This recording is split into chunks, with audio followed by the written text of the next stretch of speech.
Going live. Still in the process? You're live. We're live. Quick, say something that demonetizes us. Corona. There you go. Yeah, that actually does. Oh Jesus! What the fuck? What are you doing? Try not to die. What? Why? Are you sick? Not necessarily. Cold air doesn't agree with my throat. Is that so? Oh Yeah. Jesus Christ! Excellent. Well, I'm gonna edit that out later if I can. Oh, sorry. Well, we started. Hello and welcome we to. Started? Yeah, we have started. You coughed. Oh, I know, I'm fucking... The first 30 seconds of the stream was just coughing. Hello and welcome to today's episode of Gimmickmon, episode 3. And today we're not going to play shit because I'm tired. After playing Digimon for like 9 hours this Sunday, where it went very well though. Super well, yeah. And this fucker over here refusing to play along with me for some reason. I had a big paper due. Yeah, but you did say you regretted not playing. I did regret not playing because I called the meta correctly, which is miraculous. Yes, but why? You should have played. And you know I what? I wouldn't have been able to submit my paper if I had played, and I needed to do that. Yes, but it sucks though, because there was no security control this time.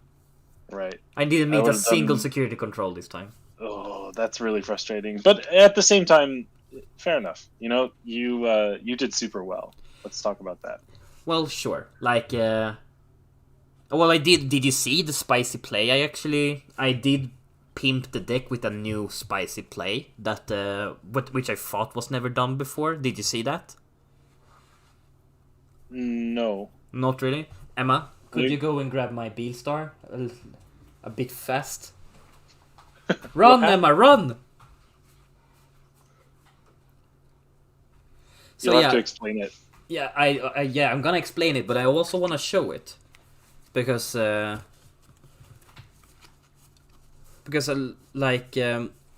when I built this new version, the Sunday version of this, because I've actually never played with this version before.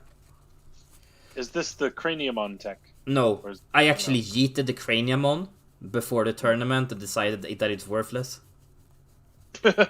Well, you know... You heard it here first, everyone. Well, Craniumon fucking blows. Like, honestly, it doesn't really do that good of a job, in my opinion. Like, it's really good against, like... It's good against Three Musketeers, and it's good against, like, Bob. But my worst enemy is Bond of Friendship. Okay. Did you run out into that a lot? Well, actually, I only ran into one Bond of Friendship this tournament, and I ran into 3 Bobs, but I beat all 4. Oh, nice. Which I'm very surprised about. But like I said, you know my deck. I do. By this point, you know my deck a lot, because of Jesus Christ, I played it for like 100 times by this point. And I've seen you play it a lot. I came up with this new play during work, and I got so fucking excited I just wanted to run home and try it out immediately. And it's this. Like, in the current meta, what's always so dangerous about Bob and Boff? I don't know. Because they have such an easy time to, you know, come out of nowhere and then just win the game. Yeah. Like, if they have an Agumon or a Gabumon in racing, they have 2 securities left. And they have a Mat and Tai, and they can go into it, because whatever you do, you will leave them with enough memory. In those situations, you are pretty much screwed. So I came up with this combo to specifically counter that. And it's this. Like, there's a lot of games where I have Vilemon out on field.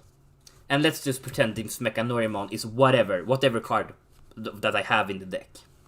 Okay. So I've gone super aggro. Like, I have other dudes out on the field, like Beelstar and a Rookie or whatever.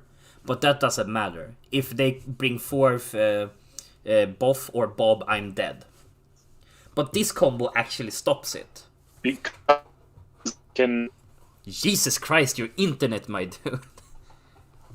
What did you say? because they can bounce whatever you have there to block it. Yeah, they can either Or Bob can pop deck destroy or it. delete it. Exactly. But this combo can't stops that immediately. Is that if you evolve to whatever champion this is into Rebellion, and you pitch a card from your hand to give him blocker and retaliation. This is known, right? Yeah. But what if that card is Skull Greymon? And then you put it under the other blocker. Then you have 2 blockers on field with retaliation. And no meta deck can deal with 2 blockers retaliation on the field.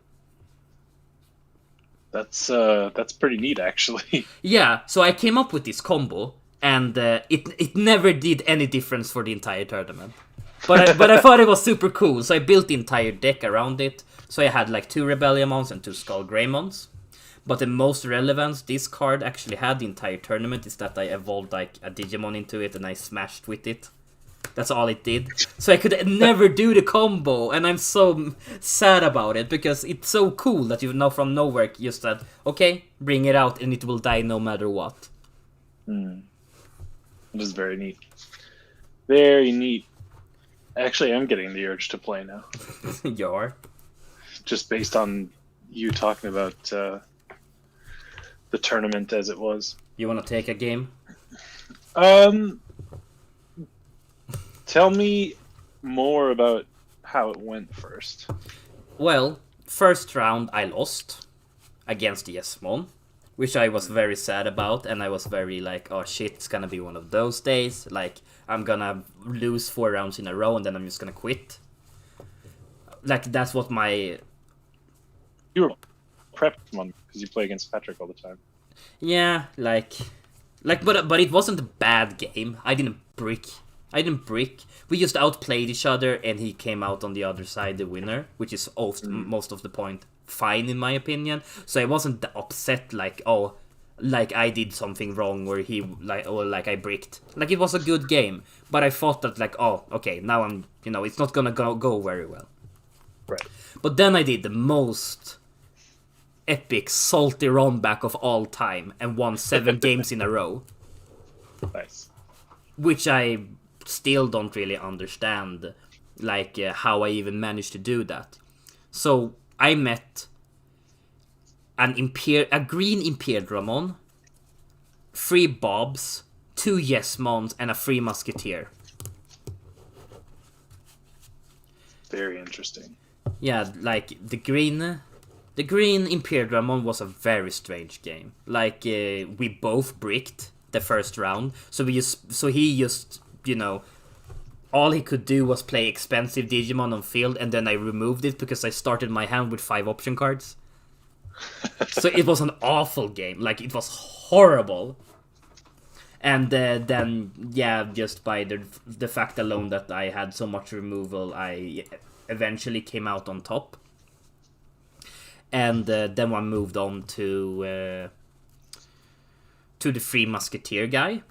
And that was a very interesting match because he came 3rd place at the Spanish-French Evolution Cup. Oh, cool. So I felt like, oh shit, this is gonna be a big deal. But I think I managed to play around him, and I got a pretty strong win out of him. And he congratulated me and subscribed to the channel, and yeah, he was overall a really nice dude. And that was really funny. While I said to him, "Oh, do you want to compare decks?" Because there was some times until next round. And the second I was gonna, fill out the board with my deck, a judge came in and wanted to deck check me.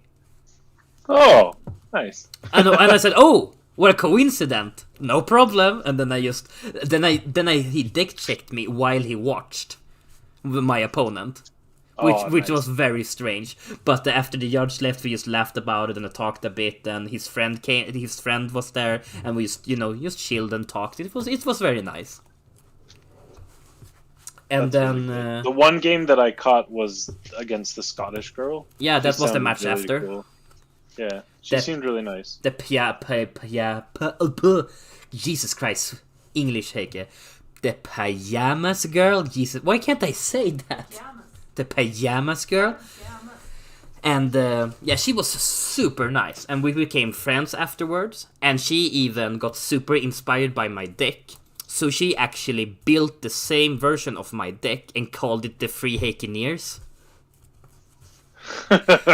And she tried it out, and she just has won with it. That's cute. So we're gonna make some content together sometime, because she streams as well, apparently, on Twitch. So we're gonna do a cross stream when I stream on this channel, and she's gonna stream from her Twitch, and we're gonna do a mirror Billstar match with the same deck against each other, which I think is gonna be very fun. And that's what I really like about the tournament overall, that, you know, everyone was super nice this time around. Like, there was no problem.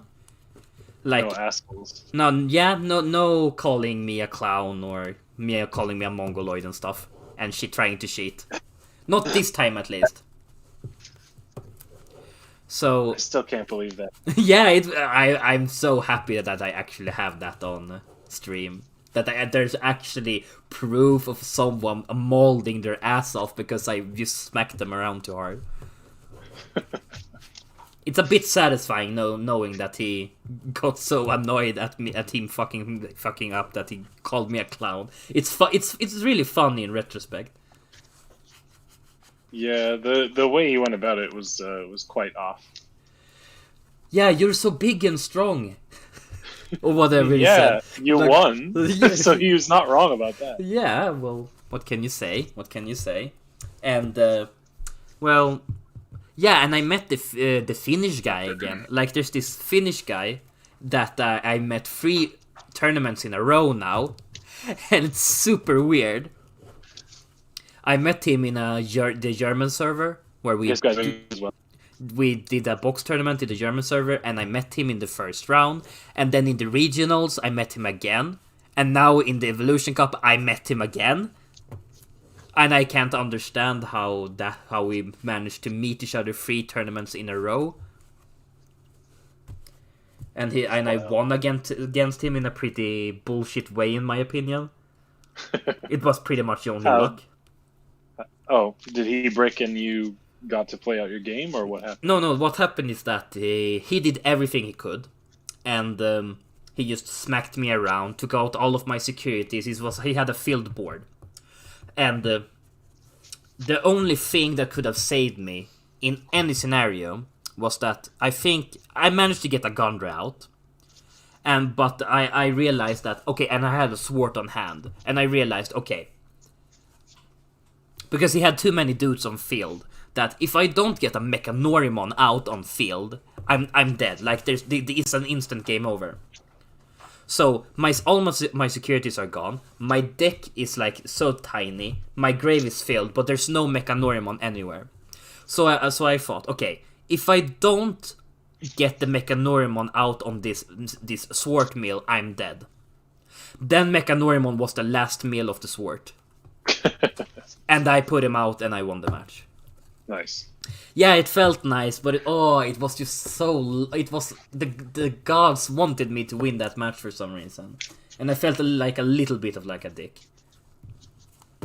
There's nothing wrong with winning. That's, you know... That's the point. I know, that's the point. But at least in those situations, you know? Coming from... well, you might have noticed that I play some Magic. Yeah. The social formats are the ones that the more like going in with a crowd attitude is actually quite strange. I don't really like going in and being like, all right, I'm gonna win no matter what. Generally speaking, although this game has made me a bit more bloodthirsty. Yeah, but it's because we're really gone into the metagaming part of the Digimon game now. Like, everyone in the Swedish server is metagaming all the time. Yeah, it's that's fine, but the problem is that I think it's really put out. What can you say? We never play it casually anymore. No, that's true. And that is true. And like, what can you do? I'm like, it's hard, dude. Like if you play a tournament, like I played like the past month, I played in 3 tournaments that I spent 9 hours. 9 hours of the tournament, but it took like 11 hours of my life, to get up, prepare myself, sit there, wait, and do the streaming while, like, it takes a lot of time to, it takes a lot of energy, and then you don't have the energy to just play casually anymore, because all of the energy you spent on playing this fun game has been spent on, trying to try hard, I guess. Yeah, that's why I think next week and in future episodes of this, we should do silly stuff, like play with singleton decks. I think that would be really fun. Yeah, I agree. Like, I want to do more casual fun, but yeah, it's a super good idea. Like singleton starter deck battles. Maybe we could grab some multiple starter decks and trying to figure out which starter deck is the superior one. Oh, yeah. And maybe what a concept I've been tinkering with, if you could do a co-op versus game, 2 versus 2. Oh, yeah. So you win the game when both of your opponent's boards have been wiped, and you have to team up with someone else. Yeah, maybe some sort of arrangement where it's like you're working with the person across from you, so you can give each other memory. Yeah, like I think it's more like you are 2 people that can't hurt each other. And we are 2 people that can't hurt each other, and our goal is to destroy you 2, and you 2 are to destroy us. Right. And I think the turns should go like it goes from you to me to your partner to my partner, and then back. What do you think about that? The counter going this way. One more time. If you had the memory counter going like that. Yeah. And then another memory counter going this way. Okay. Then you're playing like a multiplayer game. So there's one person to your left, one person to your right, and one person across from you. And you can only give memory to the person across from you. Ooh, yeah, that's spicy. Right? So like I play a tamer, I'm at 1, you go to 3, and then it's this person's turn, and they send the memory gauge like this way a little bit, and then it's the person across from me's turn, and it goes like here, and then it comes back this way from this person's turn, and then I have 4 to work with. That sounds a little bit complicated, though. A little bit, but it's not really. You basically just have 2 memory counters, right? You have one going this way and one going this way. What do you think about that concept, though? From my left, right, I'm only getting things from the person across from me.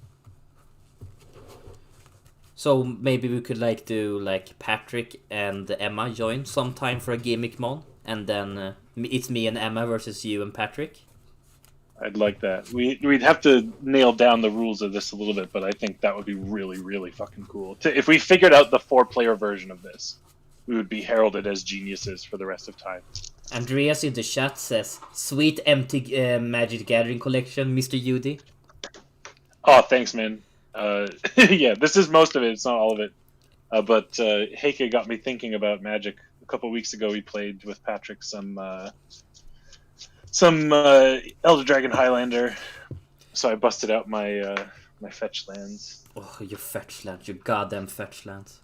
Yeah, there's a Lilithmon on one, but yeah, I'm trying to think about what to build for the next day. Yeah, you have to do that again. You have to take that again. Oh, no worries. I'm trying to think about what to play against a couple of my friends. They suggested doing one in the next couple of days. I've got the major players. So I've got Doretti and I've got K&T, which I've built so many times and then dismantled so many times. But it's a super fun group hug type deck. So at the beginning of my end step, I draw a card and I can put a land into play, and then each person can either draw a card or put a land into play. It's pretty neat. Oh God, I have so little clue about anything about Magic. But yeah, I should actually mention that now that we're actually live. But I'm actually going to open up the Crimson WoW bundle and Ferris Beyond Death Blue Theme Booster during this stream, but not right now. That's for a little bit later because we're not even finished talking about the tournament. No, there's still a lot to talk about. And like, yeah, why do you think Lilith Loop did so well? Like, I literally have no clue because I think I was in a very secluded part of the tournament because, like I said, I lost the first match and then I won every single match after that. So I was in a very particular spot where every single person I met already had a loss. And I don't really know. Oh. So I didn't meet Pepsi, I didn't meet Lilithloop, and I only met one boss. I met no security control. It was a very weird matchup. I met 3 Bobs in a row at the end. So it's like it was a very strange pairings I had, and that's what makes me like me and Aaron ended up at the same place point wise. Like I won 7, he won 7, I lost 1, he lost 1. But because of my very strange matchups, my tiebreakers were absolutely shit, and I was the worst one. I was the worst player out of the 7 ones, and that makes me a little bit sad because I can't control that. Well, yeah, that's not your fault. I don't think you should be sad about that. That just sort of happens. Yeah. But it's so weird because every single person I met during the tournament, as soon as I beat them, they just started losing really hard, and my tiebreakers had no chance. Like the dude who beat me in the first round went on to beat one other dude and then didn't get any other points. And that's so strange. In retrospect, that's so weird. Yeah, maybe it was a 2-round and then a drop kind of situation. Maybe, but that really pisses me off because I was in for the long haul. So I can't just I just can't. You can't control who you meet and what they do afterwards. But I guess they just have to determine the points as some way. Psycho says in the chat that they have tried out 2 versus 2 before. Have they? Yeah. And team battle, like in Yu-Gi-Oh, he says. Well, Psycho, that makes sense. If they're established rules, if they're like homebrewn rules for like team, like Digimon co-op, you can send me the link like on a personal DM in the Discord, and I can take a look at it. So I would love to try that one. Yeah, I think it sounds like a really fun idea. But what I'm wondering is that if we play like that, would Gewaltschwarmer hit every single table? Yeah. Yeah, but that's so OP though. I mean, some cards get very strong in multiplayer. Yeah, like that card gets stupid strong in multiplayer. Could you block could you block when another player is attacking your partner? It depends if you have shared security or not. No, not in my opinion. If you don't have shared security, then no, you wouldn't be able to block for someone else, I don't think. Because if you think of like the Magic format 2-headed giant, which is 2 players per side, you get a slightly increased life total. Yeah, and like you could do that instead of having 5 securities. I guess that could be 2 different play modes. That instead of having 5 securities each, you have a 10 security in the middle. Yeah, you could do 3 for each. Yeah, 3 for each. Yeah, make it 6. That way the game doesn't end with, one quick round, and you could choose maybe randomly whose goes on top or something like that. What I want is a free-for-all format, not just a team format. That's the most important part to me. The free-for-all? yeah, I think that will be what makes this game crazy popular. Tell me more about it. What you think? So Commander is the most popular Magic format because it's a social format. Essentially, it's Yeah. just about sharing, fun games, a few snacks, whatever. It does not have that, and the way the memory system works currently, there's no way for it to be that way. But if there's some way to figure out like how to make the memory thing work as a free for all without breaking the game completely, Yeah. then all of a sudden you have like Digimon night. It's like a board game night, and you just go and you play a bunch of games like that. And then you can increase the variance even further by making it singleton. It doesn't work for every game. They're still trying it and failing with Pokemon. I know that there's one that came out recently. It's called Gym Leader Challenge. It's on like the Tricky Gym Discord. I've played a few matches of that. I don't like it. It's limiting in ways that are unpleasant. It like limits you to a certain type, but then you can't use colorless, for example. Yeah. Which doesn't really make sense. I think if you get that working, what's up? Yeah, your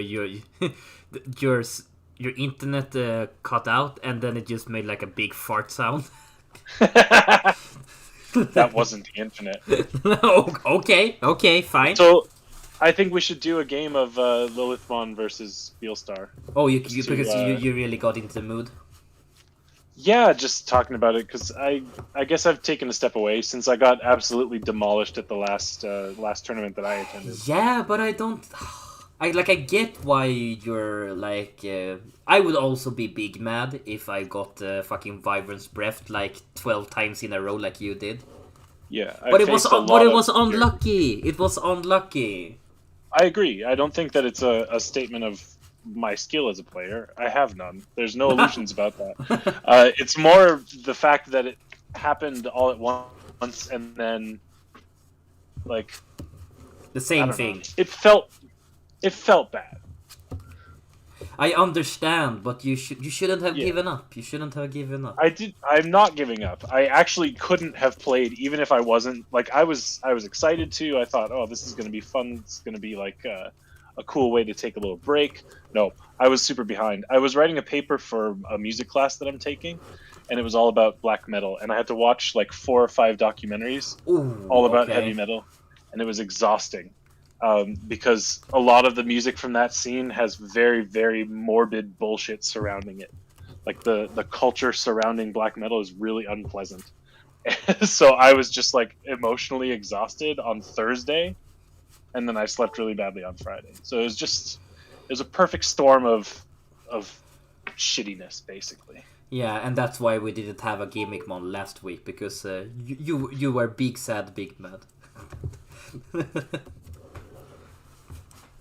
Yeah, I mean, you can call it sad, I guess, but it was just more like I need a break from this. I find that when I'm frustrated, like with songwriting or if I'm like painting models and stuff, and it's just not going my way, I just walk away for a few days and then I come back. So by Saturday, I was like, all right, I could do this, and then I just ran out of energy. I had to write all Saturday. Brutal. Yeah, but now you seem a little bit more hyped now. Like you've written. And you're really hyped for Classic. I am, because I think Analog Boy makes this deck better, and I know it's a small victory, but the fact that I was going to play the deck that did really well and came in third makes me feel pretty good. Now my Lilithmon still haven't arrived, so I couldn't have played it even if I wanted to. When does it arrive? Where did you order it from? Card Trader, I don't know, Greece or something. But like in the worst case scenario, a slip in the mail from oh sorry, did I cut out? Yeah, I got a slip in the mail from PostNord like earlier today that it'll be there tomorrow. Oh, okay. So okay. I'll pick it up tomorrow morning, and by next week I'll have it, I hope. But yeah, the fact that it did well means that my thinking about the meta was right, and that's a small victory, but it matters. You want me to read some comments for you? We have some. Yeah, sure. Psycho said, we don't think we have written it down, the rules for the co-op game. But it's fairly simple. 10 security cards, 5 from each player. Lose it in the same way. You have 2 breeding areas per team. But the field is the same, and you can use their colors for things, but can't control their Digimon. For like option cards. You can use their color for things. That seems really busted, actually. But you could build crazy combo decks like that can play off each other then. Which is cool. That's pretty cool. And Andrea said, "Oh, Nick plays Lilith. Teach me." He wants to be a Lilith player as well. I'm still learning, but absolutely, we can play test in the future, man. Because I want to get better at it as well. I think in terms of decks that have staying power, this one is both going to, like, it's already decent. It's decent against most matchups, and it continues to be good for a long period of time. If we look at the Japanese meta, like not top tier, not like the hype from the set and then it disappears like fucking Lord Knight, possibly Beelstar. No, how dare you! I think Beelstar stinks. Lord Knight is just gone. The BT7 like hybrids. Again, I think that it becomes a little less good, but it doesn't completely disappear. I'm just going by that one website, DigimonCardMeta.dev or whatever. But I read that one pretty frequently, and it seems that even in what they're currently dealing with, which is BT8's release a couple of days ago, Lilithmon is not gone. It's still there. It's just sneaking in the corner. Yeah. And you like sneaking in the corner, huh? I am notoriously Gollum-ish, so yeah. Gollum-ish. I don't agree, though. You're a pretty happy fucker. Yeah. Got that infectious laugh. Let me see here. / infected laugh.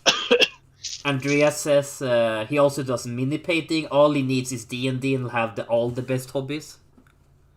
Oh, do you do mini painting as well? Sick. Yeah, he does paint. He makes his own figures for the D&D games we play. Oh, nice. I wish I could interact directly with chat. I'm looking at, and I can't turn my camera, but I'm looking at over there. Well, if you go into the stream, you can, have the chat up in a separate window, and you can interact with the chat as well. That's true. My phone's on the other side of the room. I'll do it after this match. And then sure.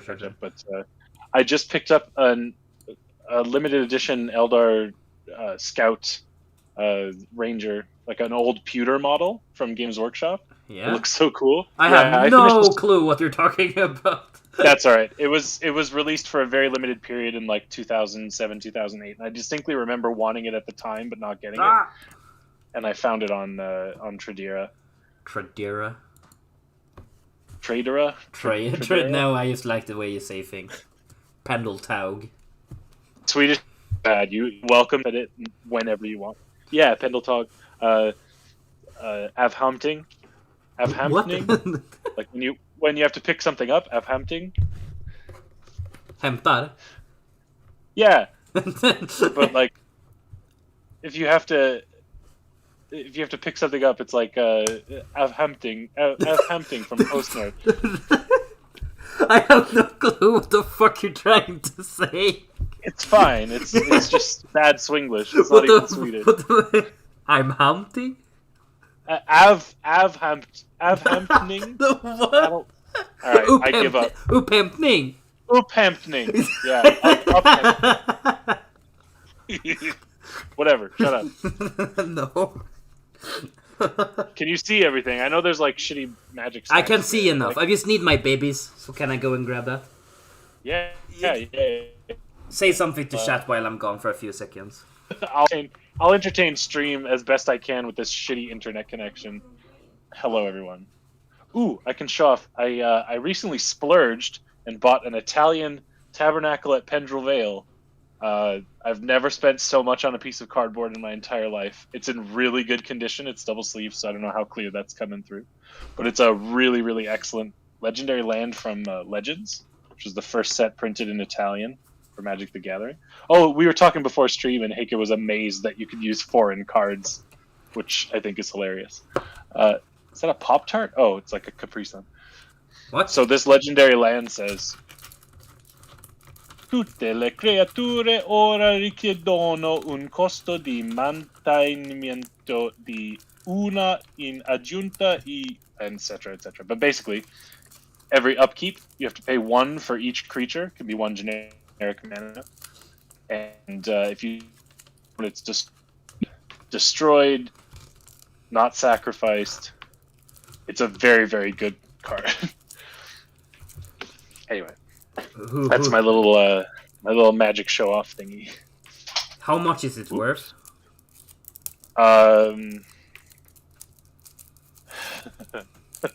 I'd rather not say. I'd rather you say though.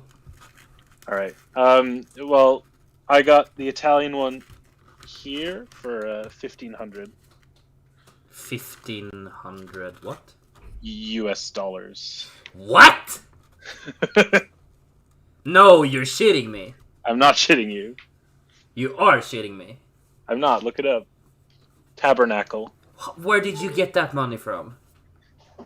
I don't know. When it comes to What do you mean you don't know? Did you rob a bank or something? No, I mean I've been working as a teacher in this country for a while. They pay very well here. Not well enough, but very well. What the fuck? What the fuck? It's not... How... I have no words, okay? In this case, it's a reserve list card. It's an investment, basically. I don't think that you should do that with cards. I hate the idea that it's an investment rather than a game. But it's an essential piece of a deck that I was building, and at that point I just thought, okay, they're never going to reprint it. It will only appreciate in value. Has it? Since I bought it, no. But I didn't buy it that long ago. I don't know. I couldn't bear to have something so expensive. Yeah, it's a bit scary. I don't exactly take it to only local store. You want me to read some more comments before we start the game? And then we can read more comments after the game? Yeah, sounds good. Andreas says that he's played Lilith since we started the game together. He tried Lilith out in the beginning of the BT5 meta, but it was very complicated, so he bounced. Yeah. And it is not an easy deck to play. Yeah, and it takes a lot of time to get used to it. But it's worth it when you get into it, in my opinion. Like, it's really strong when you can get the clean combo off. And he tells about the models he's printing, like Space Marines. Oh, nice. Yeah. Oh, that's cool. We could have a game of 40k if you're ever at Alpha Spell. Yeah, like I've got basically like 7 or 8 kits in a big pile for unit arm. I've got a units painted for that. I've got a Necron kill team, Craft Worlds about 1,000 points, some old fantasy stuff as well. So anytime you're game, I am too. You should really come up to Norrköping. You have no I would excuse. like that very much. You have no excuse by this point. Well, I've been to Nyköping and that was horrible. Yeah, but I went to Linköping and that was amazing both times. Both times. Which one are you closer to? That'll determine whether I come and visit. We're closer to Linköping. Excellent. All right, let's do this. But what, you wouldn't visit me if it was close to Nyköping? No, I have really bad memories of that place. 4. Oh, I rolled a 1. Oh, nice. Let's go. Sorry, you could probably hear the towel on my head bumping against my microphone. You have a towel on your head? Yeah. Why? I took a shower. Because I'm clean. Okay. Deal with it. Okay. Is it a big deal that you can't see my hand? Oh, no, it's fine. I trust you. I trust Emma to call you out if you were ever to... cheat. Yeah. I have no reason to cheat. Exactly. Let's do Labramon for free. Go to free. I draw. I trash. Gewalt. Mm-hmm. It's weird having it backwards. Oh, draw. Is it backwards? Fuck. Wait, That's fine. It might be. No. It might be easier for the viewers to see it. No, wait. I can do like this. How is it now? Now that's more like it. Yeah, and then I go into the video program, and then I flip it for the audience in the recording. Boom. So, perfect. Now it's go. You can go. You can go. Nice. I'll hatch a Sunomon. Yeah. I'll just set you to 2 with Ginkaku. Okay. I draw for turn. I will evolve them in Mara to Tapir for 0, and I draw. I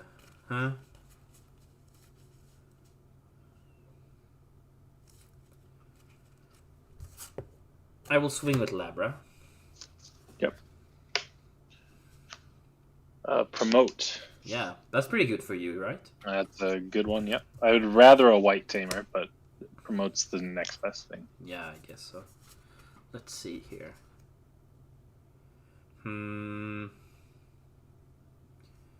Let's do a Mechanorimon for 4, putting you to 2. Yep. I'm at 2. Yeah. I'll draw for turn.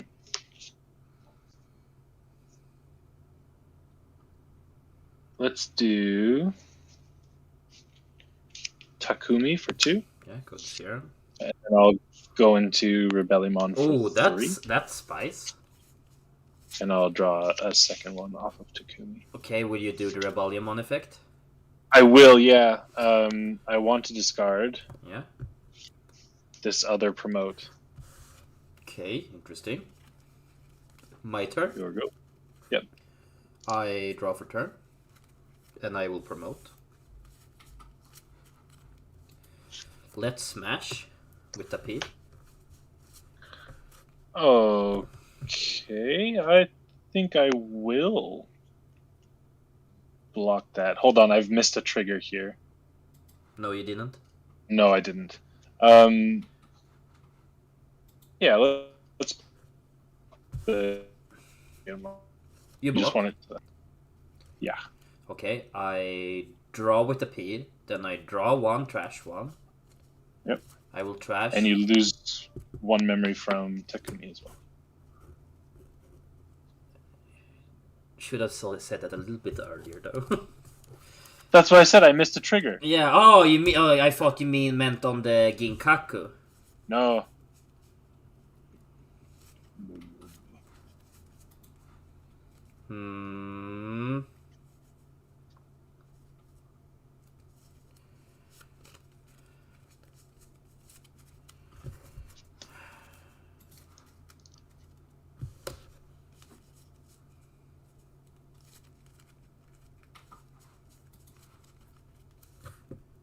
I will play Beatstar.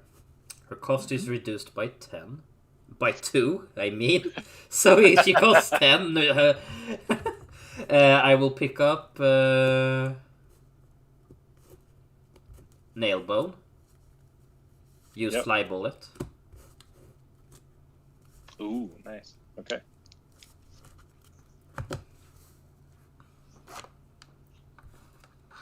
My turn is 8.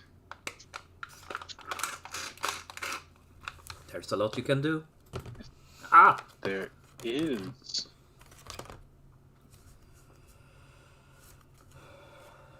I think the first thing I'll do is go into Labra in the raising area. Yeah. For 0 to draw. Okay.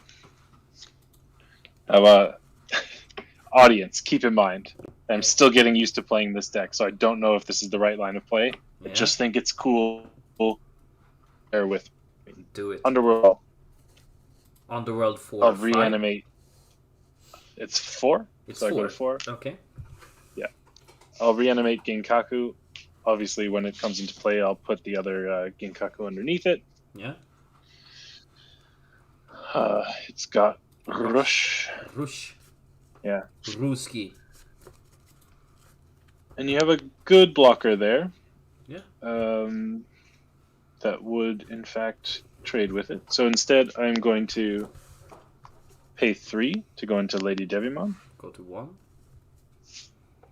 So I'll draw 2 from the evolution. Yeah. 2 from the effect. And then trash 2 from my hand. And when I do, I get to gain 1 memory. And I'll trash King Kakumon to gain 1 memory.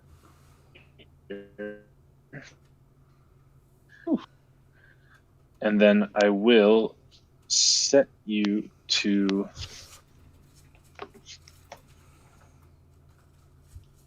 Oh, man.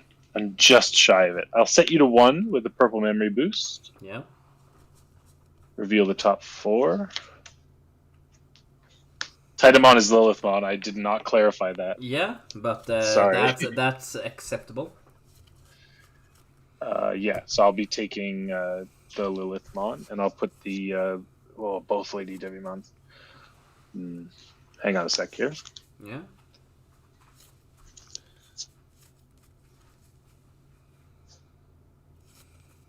I think maybe Lady Devimon's the right call. So I'll put Lady Devimon into my hand, put the top on it. Sure. And it's your turn at 1. I draw for turn, and I will hatch. That's a Sunimo. Going into Imp for 0, and I will draw.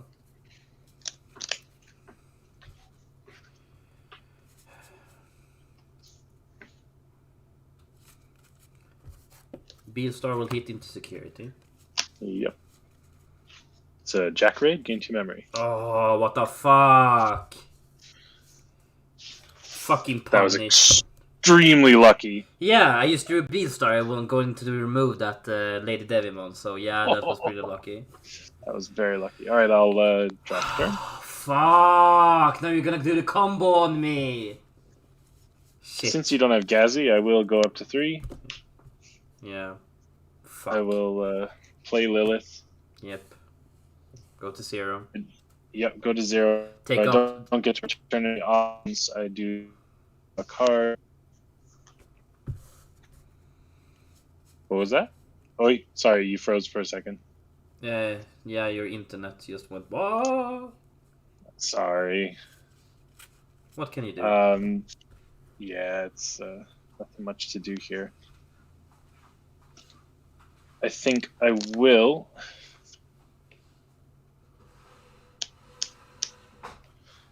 use Digimon Fusion. Yeah. So my Omni costs 0, and when I use an option card, I gain 2 memory.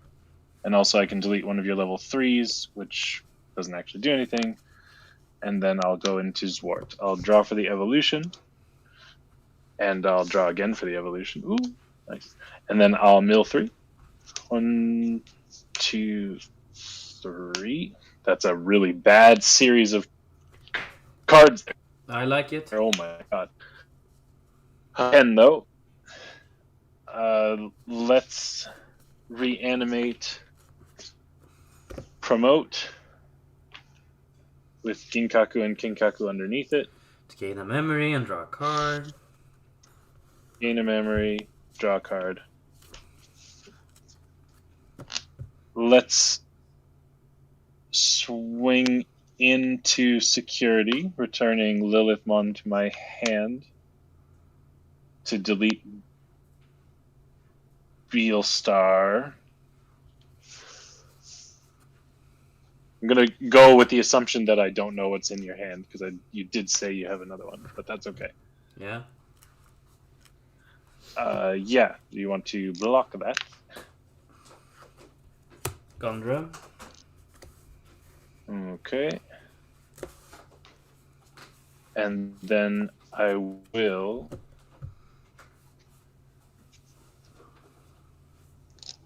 oh, this is super risky. I do not want to do that. So here's what I'm going to do. I'm going to pay 3. go to 0 for Rebellion, draw for the evolution.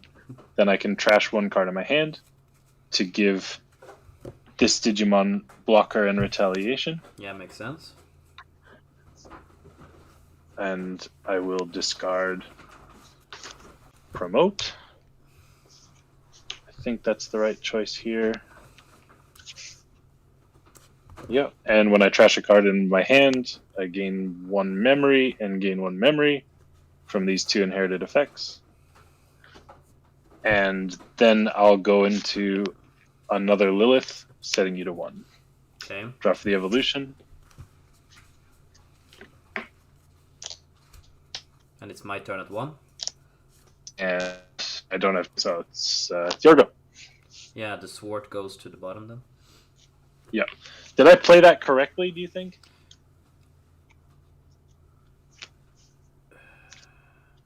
Why didn't you bring up 2 Digimons with the Omnium effect? I didn't have, I did have a second target. I'm just an idiot then. I don't know why I didn't bring up 2. That was fucking dumb. Well, in my opinion, I think it's really unnecessary to bring out Lilithmon, because now I can just remove her. You can, yeah. I will draw for turn.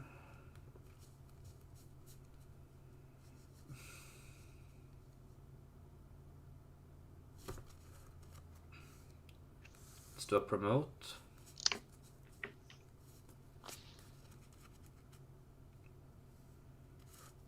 Let's do Beelstar. She costs 8, so I will put you at 7. Taking out Fly Bullet and then using it. Yep. Let's Titamon down. Or Lilith Giant Woman. Sorry, Giant Woman. Lilithmon down. Let's unsuspend. And I'm at 7? Yes. Right. An incredible 7. Nice. I'll draw for turn.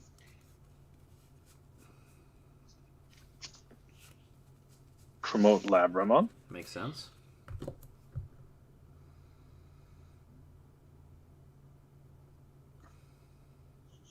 I'll do Ginkaku for 2.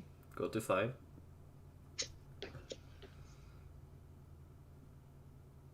I'll do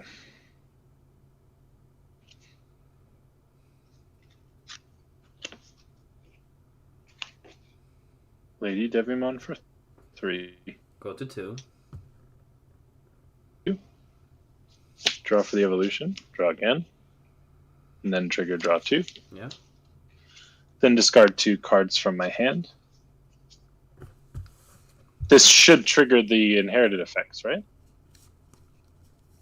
What are the inheritable effects? When you trash a card in your hand, gain 1 memory. Yeah, you should Once gain. turn- You should gain 1 memory. Yeah, okay. So I'll go up to 3. I'm discarding 2 cards here.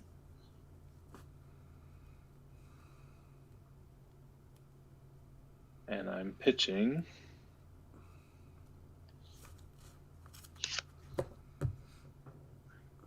Ginkaku Gazi, I think. And also when I trash a card, I can draw 1. And then I'll pay 3. Ugh. This is actually really rough. I need to draw into the white boy.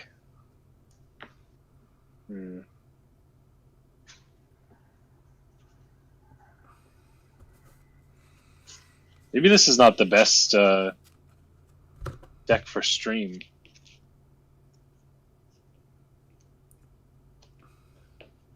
I'll go into Lilith. Yeah, go to 0. Go to 0. Draw. There it is. What the fuck? That's not okay. Sorry. Since I have 10 or more, I can return 2 purple options. Yeah. Oh, I just realized. Okay, well, I'll return Underworld's Call, and I'll return Jack Rage. Sure. You realize you don't have Ultimate Digimon Fusion on hand? No, I do not. And that's a problem. Yeah. But Underworld's Call might help at least.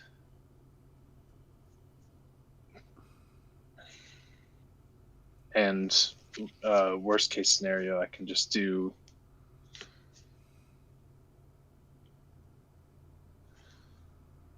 Oh, jeez. Sorry, everyone watching. How much do I want to set you to?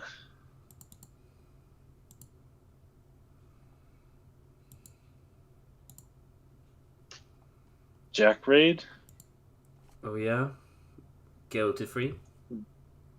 I go to 3. I delete Impmon.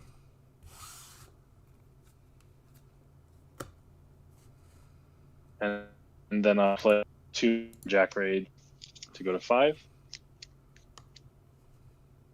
And then I'll set you to 1 with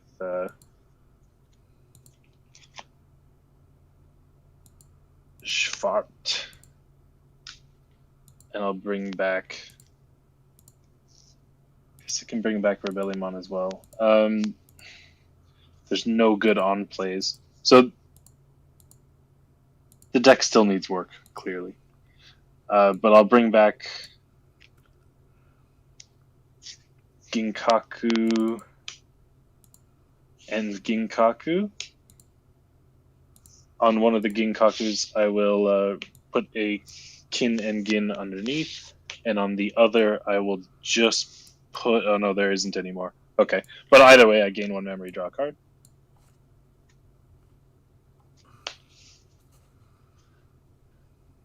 So, Crazy strong. Start. Yeah, I'm gonna start blasting. Let's start with the no material. Sure. Fly bullet kills the other on the Kikaku. Yes, it does.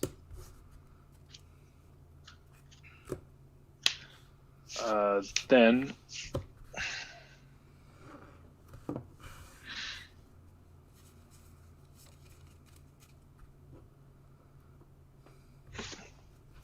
swing in with Zwart, I guess.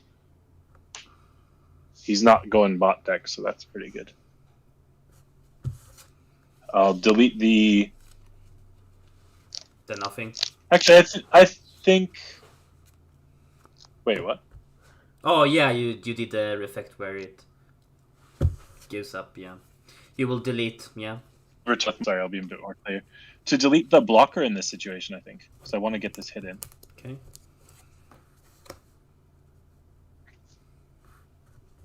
Get him, Nick. Check goes through. Rebellion. Mm-hmm.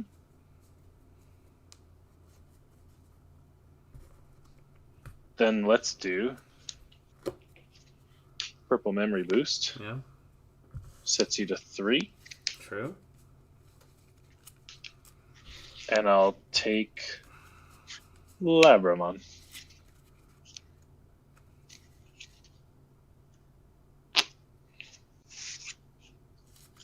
And it's your go at 3.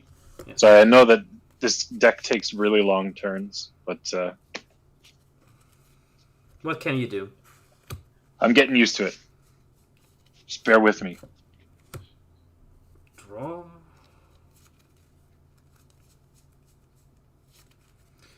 I will smash over Ginkaku.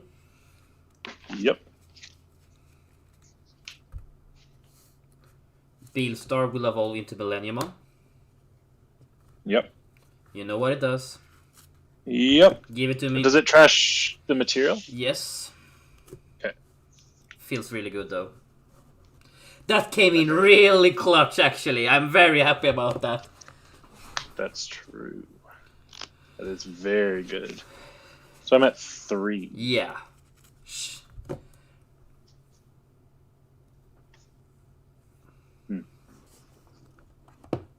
Patrick is asking how it's going. And Andreas is accusing me of being a cheater. Oh, no. You definitely had that Millennium on. Sunomon on this half. I forgot to draw for a turn, so I will do that. It's mandatory. You have to. It is mandatory. Failure to maintain game state. Please call a judge. Judge! Yes.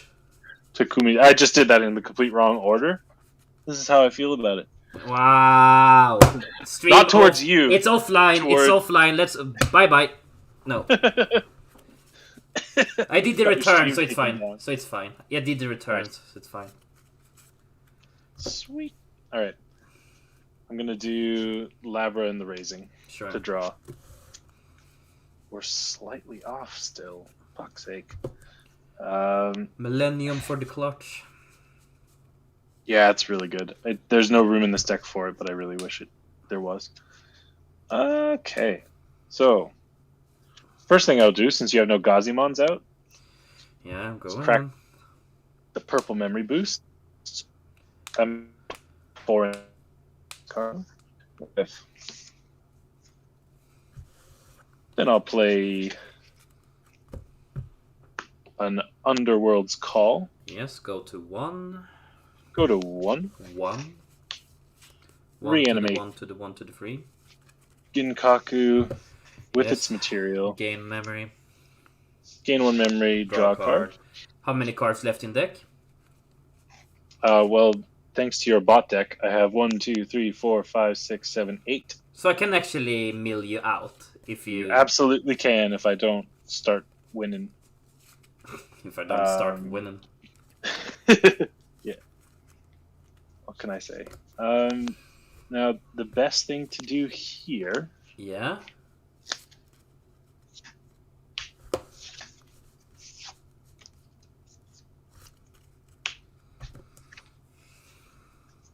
is to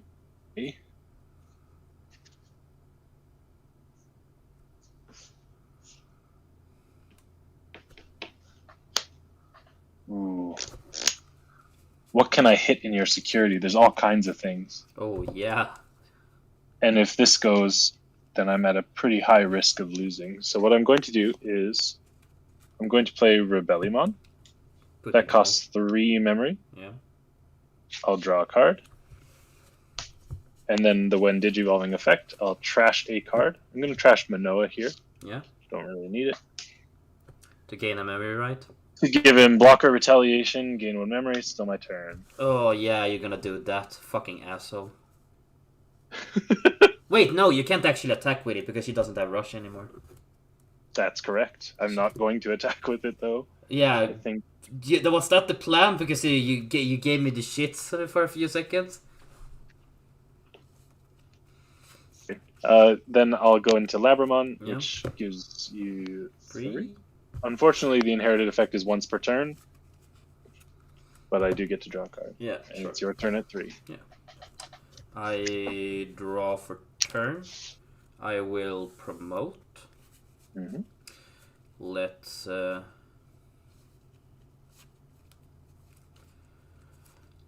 go into Vile for 2.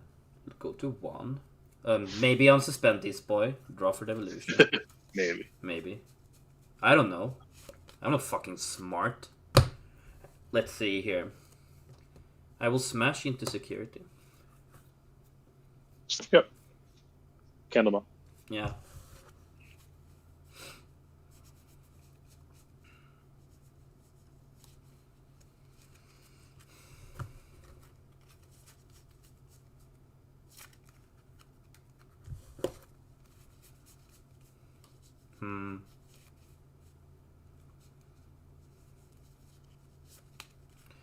I will do...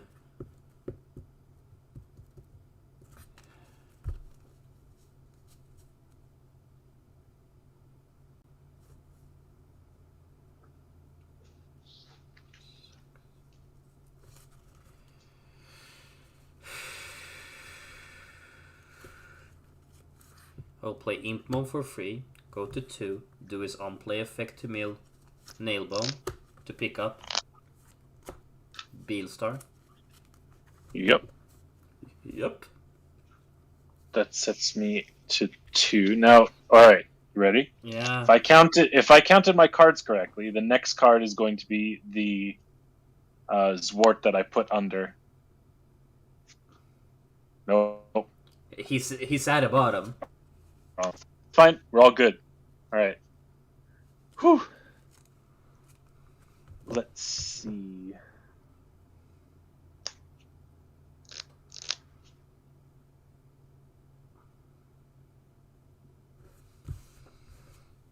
I have lethal. Yeah, you do.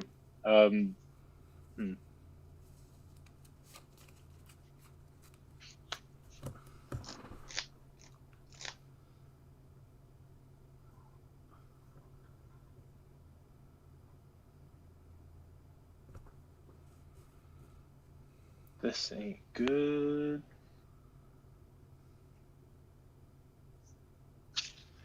I have to swing with Rebellion here, Yeah. so I will do that. When attacking, I can trash one card in my hand to delete one of your level 3s. So I'll delete Digimon. And trash a Lilithmon to do so. And whenever I trash a card in my hand using one of my effects, gain 1 memory. Sure. Security attack. Yeah. Trump sword. Do it on the Labra with the Dig Evolution. Right on. Oh, I have to trigger draw 1 from that as well. Yeah, So you would have done that before the Trump sword hit, so it's fine. Okay. What did I draw? There it is. I have no clue. I counted. I was off by 1. So I think I can kill you right back here. You can kill me now. I think so. With a Mega Digimon Fusion. Yeah. Followed by a oh, you're going all robot voice. A Lilith. Yeah. To draw. Then a Zwart for 0. Yeah. To draw. Mill 3. Yeah. 1, 2. Oh, there's only 2 left. Whew. And that's the sword. You put it at the bottom. This was the Zwart that I put at the bottom off the first MDF. Okay. Then I'll reanimate 2 promotes. Sure. It all depends what's in security here. So I think I'll swing with Labramon first. Sure. Paying a memory. Yeah. Oh! So Yeah. it's my turn. And I block. I guess so. Yeah. You wanna redo that? Damn. You wanna redo that? Well, Let's redo that. That was just stupid of you. that was a mistake, yeah. Do I have any way to gain memory to prevent that from happening? Because I do think Why swinging with didn't you put any? I don't have any material. What do you mean? There's They're no- all in the trash. They're all in my hand. How? Wait, what? How? They were. There's 2 under here, Yeah. and then I have 1, and I guess 1's here. I have a promote, a Ginkaku here, I guess. But yeah, I got super excited. I'm sorry. Let's try. That would have lost you the game though. if you would have done that in a tournament. So maybe slow down. Definitely, yeah. You maybe slow down a little bit. Well, yeah, but I try not to make it like super boring solitaire turns. So I'll swing in with the Ginkaku. The promote, yeah. Yeah.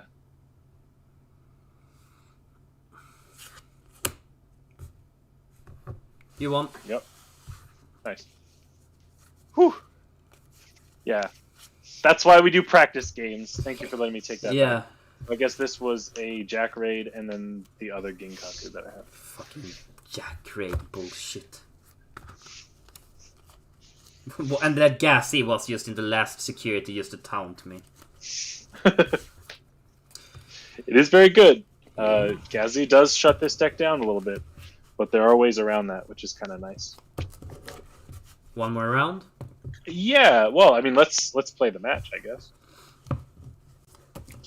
We can talk. We'll do a sort of rundown of your. Well, you did one already, but do you want to explain the way your deck works? No, not really. It's fine. I really want to. I really want to open this. Oh yeah, let's do that then. No, let's finish. Well, let's finish the match and then do that. I'm gonna wreck you. I need my revenge. Wreck-It Ralph over here. I'm mad now. I lost. You can't beat the After champion. 7 wins, Yeah, you can't beat the champion and get away with it. feel pretty good about. Well, aside from fucking up in the last seconds there, but let's pretend that didn't happen. You can edit that out of the stream. I'm right? not. I'm going to highlight Magically... Oh, nice. it. Yeah, that's fair. Nah, it's fine. Very embarrassing. I actually, But that's fine. I saw how you touched Labra, and I'm like, oh, I won. Oh, yes. Yeah. You It won't be a always problem. always forget the Takumi effect. Always. Always, yeah. That's fine. It's a small mistake, relatively speaking, and that's why we practice. Yeah. Imagine losing in the finals to that. Well, you know my luck, I probably would, but Well, that's why not we luck. practice. That's just your I fault. say my luck. Hey, hold on. We started off this stream by saying that I had absolutely 0 skills. Yeah, but I don't agree with that. Your skill. True. Yeah, you have skills. You're just a little bit too excitable. Yeah, You need to calm down. I do. I rarely win against you, so I was very excited. Well, you have won with Lilith against me. Have I? I don't remember. Yeah, but it was that time when I played the deck for you against myself. You know, when I told you like every single step you should have done instead of what you were actually doing. Oh, yeah. We did it on Gimmickmon. Right, so that everyone knows. All my skills I learned from this guy here. Yeah, sure. I'm not that good. Would you? Well, it says the 10th place person, but okay. I'll take your word for it. I still have a very hard time fucking even believing that I've managed to pull that off. Okay, so like it's a bit hard for me. Fair enough. You want to go first or second? Oh, yeah, because I'm a loser. Yeah, I'll go first. Bet you haven't heard that in a while. Ha ha! Yeah. Well, I heard it the first round on Sunday. Oh yeah. You ready? Yep. Let's go. Oh, that's Let's horrible. go. I will Hachi, Demimera, going into Imp for 0 and a draw. Oh yeah, that's fucking horrible.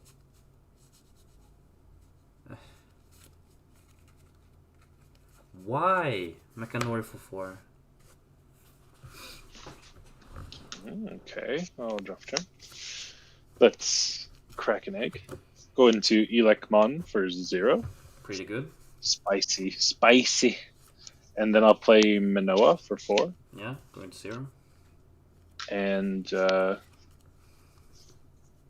I'll give you 2 for Ginkaku. Sure. I draw. Horrible. Promote. Smash. Jack Raid. Nope, much worse. Oh.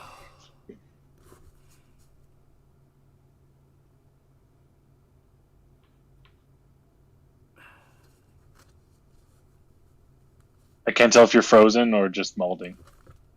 Sorry, that was really mean. I passed the turn. Okay. Because I can't do anything. Draw. Yeah, this was rough. You won this as well. Well, you say that. I can always accidentally fuck myself over. I'll pay 3 to go Yeah. into Lady Devi. And I'll draw 2 off the evolution. Sure. Plus 2 off the effect. Then discard 2. I'll discard a Lilith. And a Gazi. Very bold of you. Yep.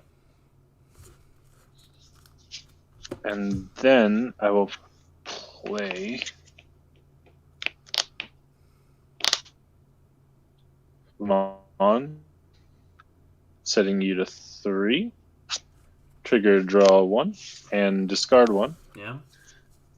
And I'll discard promote, and I'll do my once per turn Sunamon draw.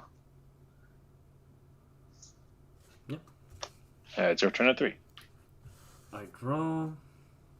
I hatch. Oh, here comes your worst fucking nightmare. Gassy for 0. Nice.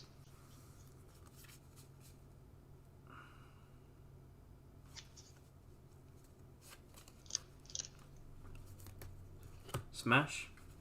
Yep. Lose 1 memory.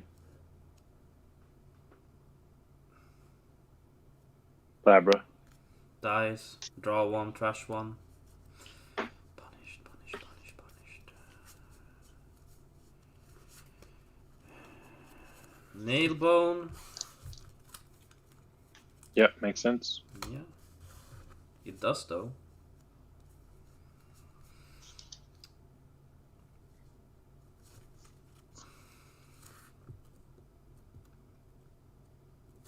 Fly bullet, putting you to 5 on your lady.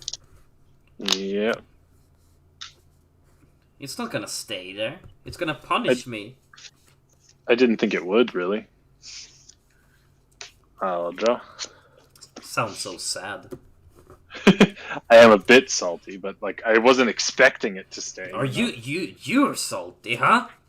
Huh? So that's gonna be, huh? I'm salty. Ginkaku for 2. Go to 3. Draw. Lady Digimon. Draw 2 for evolution, 2 for effect. Do it. I mean, I don't know. I don't know if I want to do that. I don't think that's the right call here. Do it! I think oh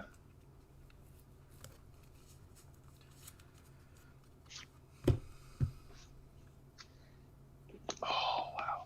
This is tricky, so I'm gonna bide some time and play Impmon for 0. Wow, how dare you. Draw. Using my boy against me. Yep. My boy's not as nice as your boy. Well, only half of my boys are nice. Oh. I need. See, I only run 1, so I could definitely run that that alt art, that single alt art. Wait, what? What did you say? I only run 1 in this deck, so Yeah, you should. a single alt art would be nice, actually. Yeah.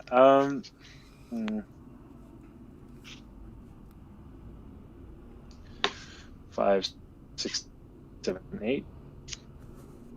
No. Draw for Evo. Then trigger the effect. Draw 2.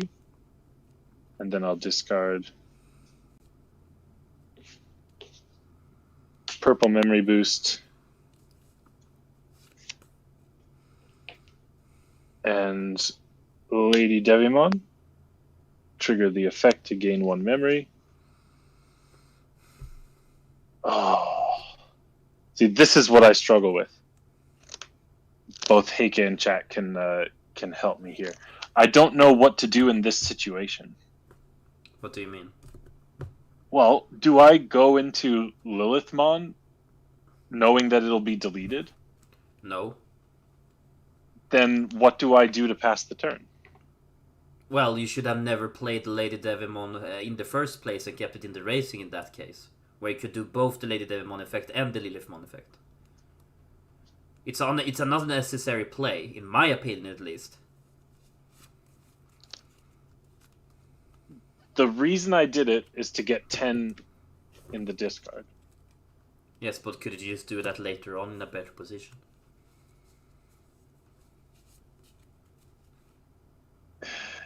Yeah.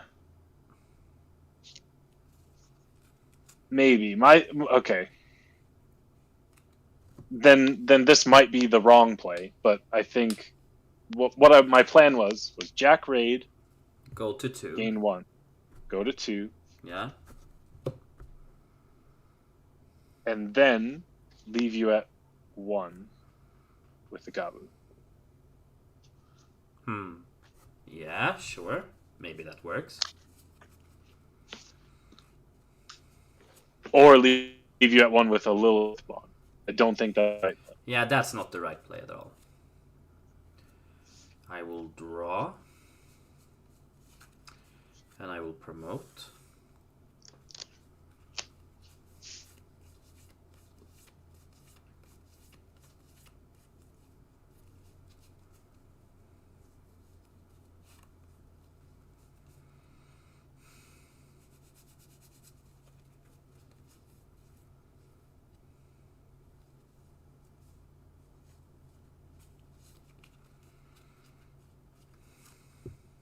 Can't tell if you're from. Oh, there you are.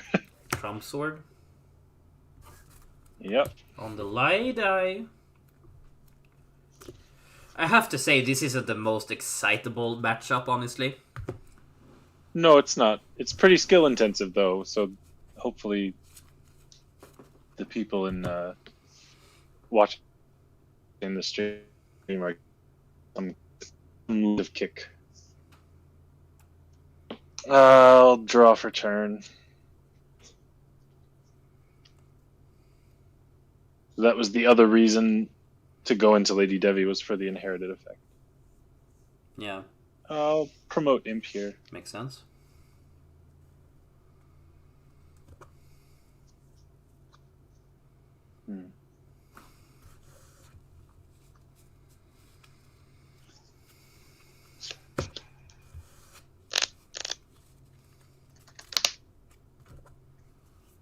I think I'll just play Rebelli. Putting me to 1. Go to 1. Yeah. Interesting. I draw for turn. Let's do an hashing.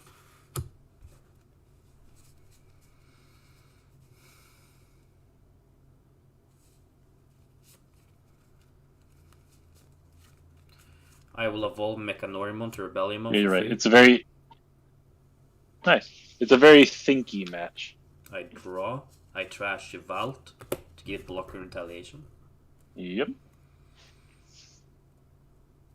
All good. I'll draw for turn. I'll hatch an egg. And do Candlemon. Yeah. To draw another card. There we go. I will play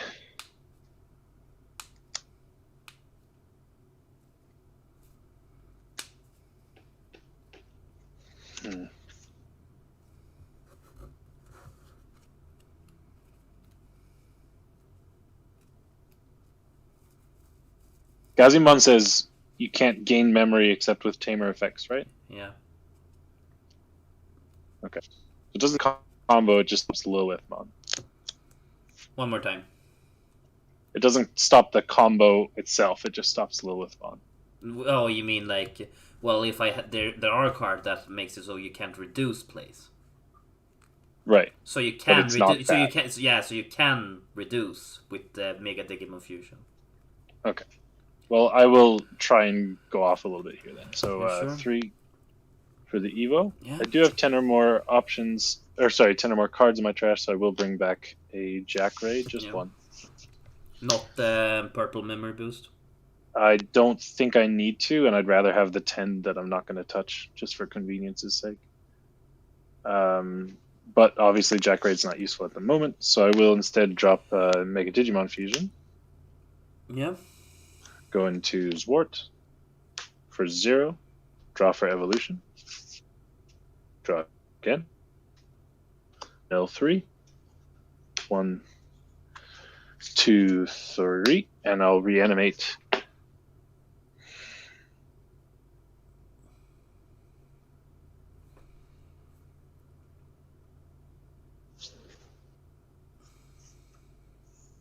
Lady. And Lady. Alright. And then I'll do a security check, returning Lilithmon to delete Gazimon. Yeah. Draw 1, trash 1. Trashing Gundram. Yep. And the check. Deputy. Yep. Then I will swing with Gabu, lose 1 memory. Okay. I block, Yeah, that's totally fine. and then I unsuspend because it's my turn. I draw for turn. Yeah, of course. I just wanted to pass the turn with as little as possible there. And Swart goes to the Omni bottom. goes to the bottom. Yeah. Yes.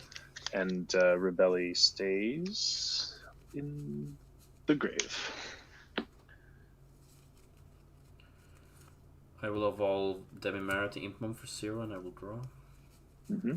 My reasoning here is that Givalt Schwarmer won't delete them, Yeah, it's true. and you won't be able to delete both with a single other option. Plus, I have roots into an aggro plan over here, so it seems like it makes sense. Hmm.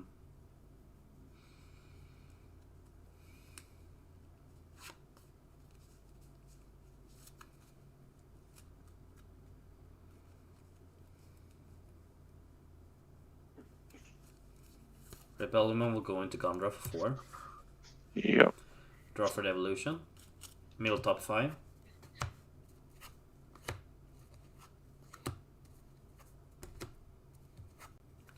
That's annoying. Ooh. Deletes the Impon.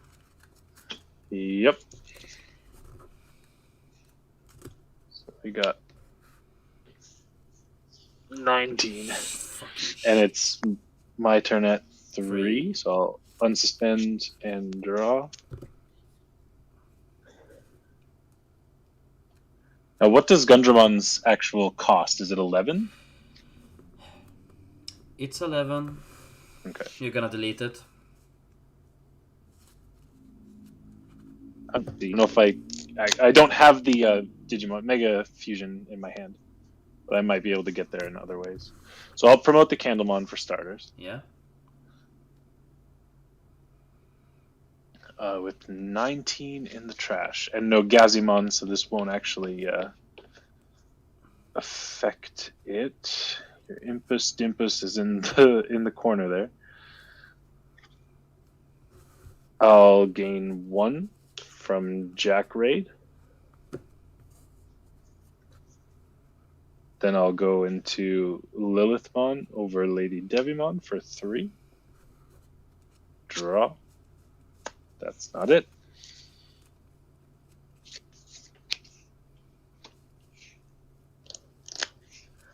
Then I'll play Jack Raid is now for 2. So I go to 3 And then 5. Shaking my head at this bullshit. That jacks me to 7. What the fuck? It's just working, you know? Yeah, I have nothing to delete with my option cards. I think I'll just do Zwart for 6, takes me to 1. I'll draw for the evolution, and I'll mill 3. Purple memory boost, Giant Woman, Gazimon.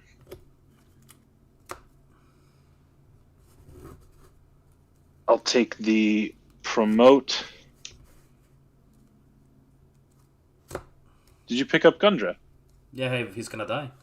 He is going to die, but okay, that's fair. I guess we both see how this is going to play out, but I'll obviously take the 2 materials, gain 1, draw a card. I'll check security, deleting Gundra. Check goes through. Lady. What are you Lady. targeting? Okay.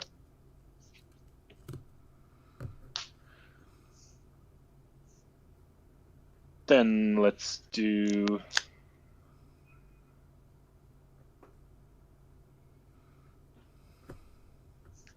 promote.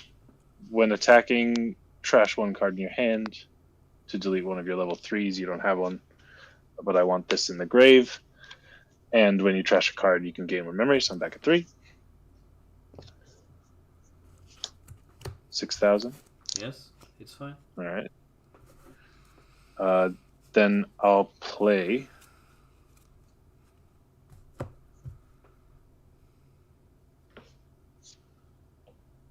Rebellimon.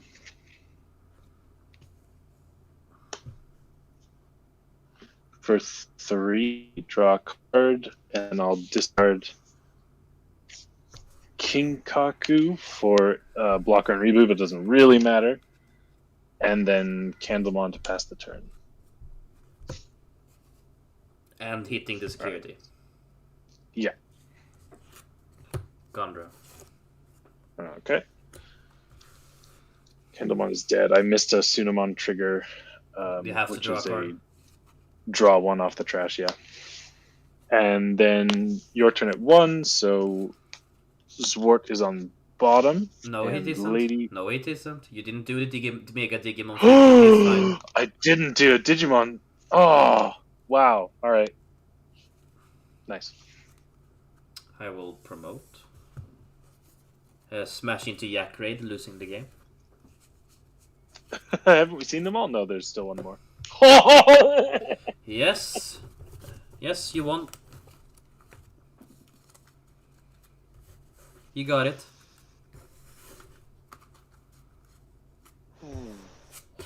Devout Schwarmer. Yeah, you won. Whew. Dickhead. And all of I my mean- Beelstar was at the bottom of the deck. Oh, sorry.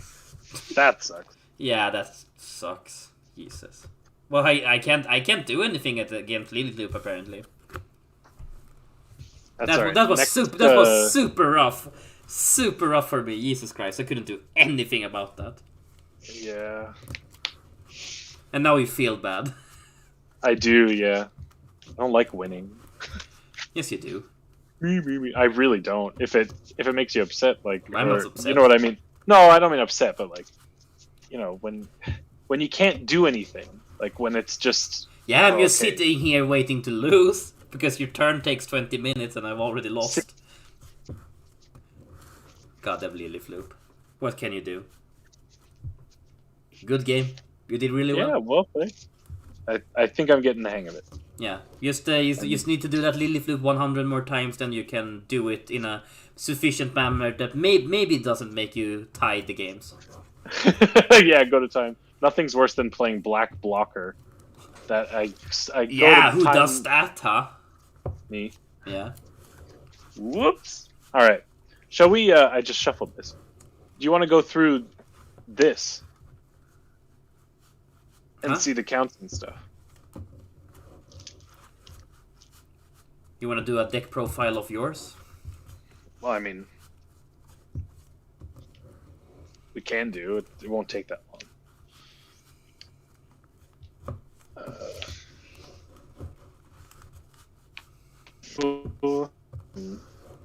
Ladies. Ginkaku and Lady Debbie.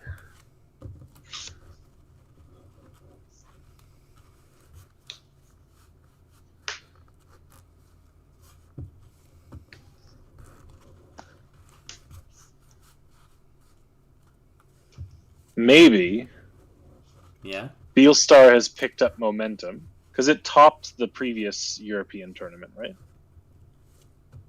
What do you mean? It came first in the It doesn't. previous. No, it didn't. What came first? Bond of the last- Friendship. Really? Okay. Beelstar Do you have the is- pieces for that? For what? For Bond of Friendship. I never want to play that deck. Okay. I've already decided what I'm gonna do for the next tournament. And well, you already know. Oh yeah, I did for. Yeah, I just meant for demonstration purposes because I have 2 Bond of Friendships. I could try it out. Emma has a finished Bond of Friendship I could use. Yeah, if you want to test it out, because I've got all the pieces to Bond of Courage, or I think I'm missing one Bond of Courage, Bond of Bravery, whatever it's called. I tested Bond- out Emma's Bond of Eosmon deck for the first time today. How did that go? It was fun. We had a guest over, Albin, and he tried out my 3 Musketeers, and I just guided him how to win against me with it. So he won. You're good at that. Yeah, but jeez, I didn't stand a single chance this time. I had 0 momentum against him. It could just be a rough matchup in that case. But I didn't know what to do. I couldn't do anything. Relatively well built. Yeah. That was what I was thinking, is like, it must be because Beelstar is doing well, it's picked up a bunch of players, and then that's why Lilith Loop did well. Whoops. But that could be wrong. I don't know. It's just speculating at this point. All right, so Sunomon. I like it better than Demimera because I don't have to attack into things. I've tried Demimera on our last stream, and it didn't work well at all. Because it forced me to be aggressive with War Growlmon. I didn't like that feeling. Impmon is just to return Lilithmon if they get trapped in the grave. One copy seems to be enough. The one copy of Elecmon is also pretty good because actually it might not be useful anymore. My original thought was to delete it with stuff that unsuspends like Titamon. But it might just be useless now. Well, it's good against the Boff and Bob, I guess. Yeah. Yeah, swing in and hope that I can delete. I have no way to self-delete anymore, I don't think. Only discard. Because I had 3 Chimeramon originally. And also the ultimate was a mix between Lady Devimon and Black War Growlmon. And Black War Growlmon's burst and then reanimate and then swing with a mega over it to delete something would allow me to delete any Gazimons, which is why that was there. Maybe that's not as useful anymore. Oh yeah, it's a cool little line. I don't think it's possible, but we'll see. I had 3 Jack Raids. I went up to 4. I think good. I don't need a boost. I think 2 is probably just caught fine. Out. You super caught out there. Oh, sorry guys. Yeah, I don't think I need 3 memory boosts. I think 2 is fine, and an additional Mega Digimon Fusion might be useful. You only have 3 tamers. I do, yeah. And you hit them into them every single game. How? Jesus. Well, I think it was the second game. Manoa was in my hand. First game, it was in my hand from the first hand, like the opening draw, and I couldn't play it. And I got the Takumi off the security, but the first game you I played. You are so lucky. Yeah, it's a bit of a luck sack maneuver. Perfected it, but it's pretty straightforward. The Ogre's package, and then Lady Devimon for card advantage. Lilithmon that takes fuzzies like it. Obviously, we saw the power of Jack Raid cranking up to 6 and then getting the Zwart for free and not having to bottom it. And yeah, this deck seems strong to me. I'm pretty excited about it. Yeah, you should keep playing it. It's good. I think so. But not on stream. Why not? Because it's like watching people play chess. Well, some people like that. True. Well, it's very excitable. But we can play it off stream and just train. I need to train against that apparently. Yeah, let's do that. And for our next Gimmickmon episode, well, I'll definitely build Bond of Bravery. Let's put it that way. Why though? Just to have some exciting matchups. See if it's any good. Do a little test. What do you want to play against?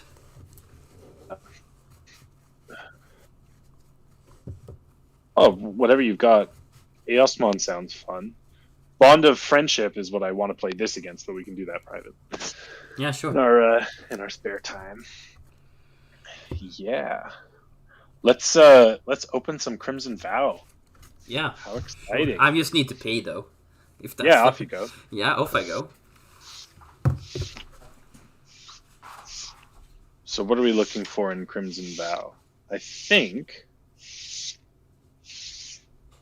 there are some cool, like, green and white Sigarda type cards. I looked at all the spoilers, but because of all the sort of release glut from Magic lately, and the fact that I've been mostly playing Digimon for the last little while, I just they just glossed over me. Like I didn't pick up on anything.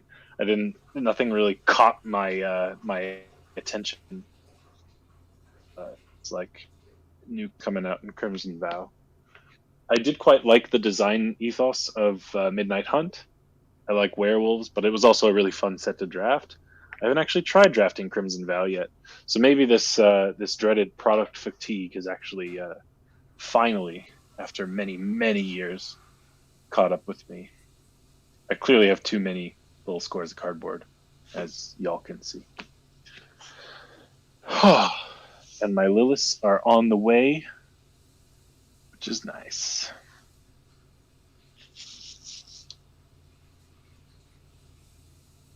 Should maybe do a painting stream one time. Would anybody be interested in that? I'm not looking at chat, so don't answer.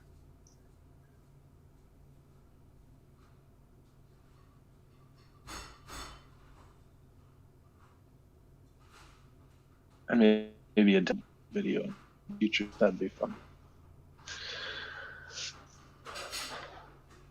Let's see.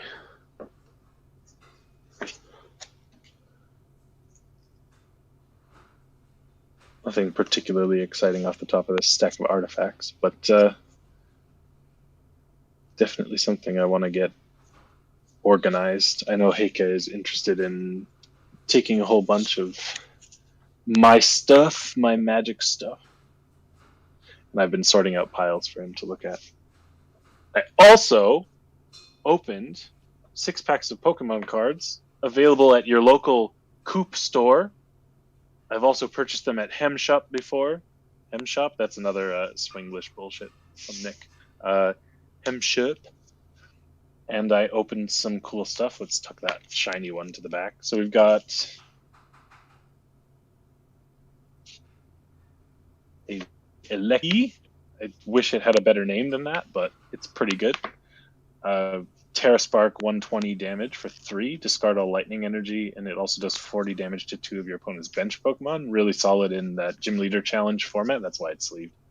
I also got the Flaffy from Evolving Skies along with the Mareep, which is quite solid alongside Dynamotor Electric. It's 2 very similar, in fact, identical effects that allow you to reanimate energies. We've got Zorua, Tentacool, Hoppip, very underrated design, I think.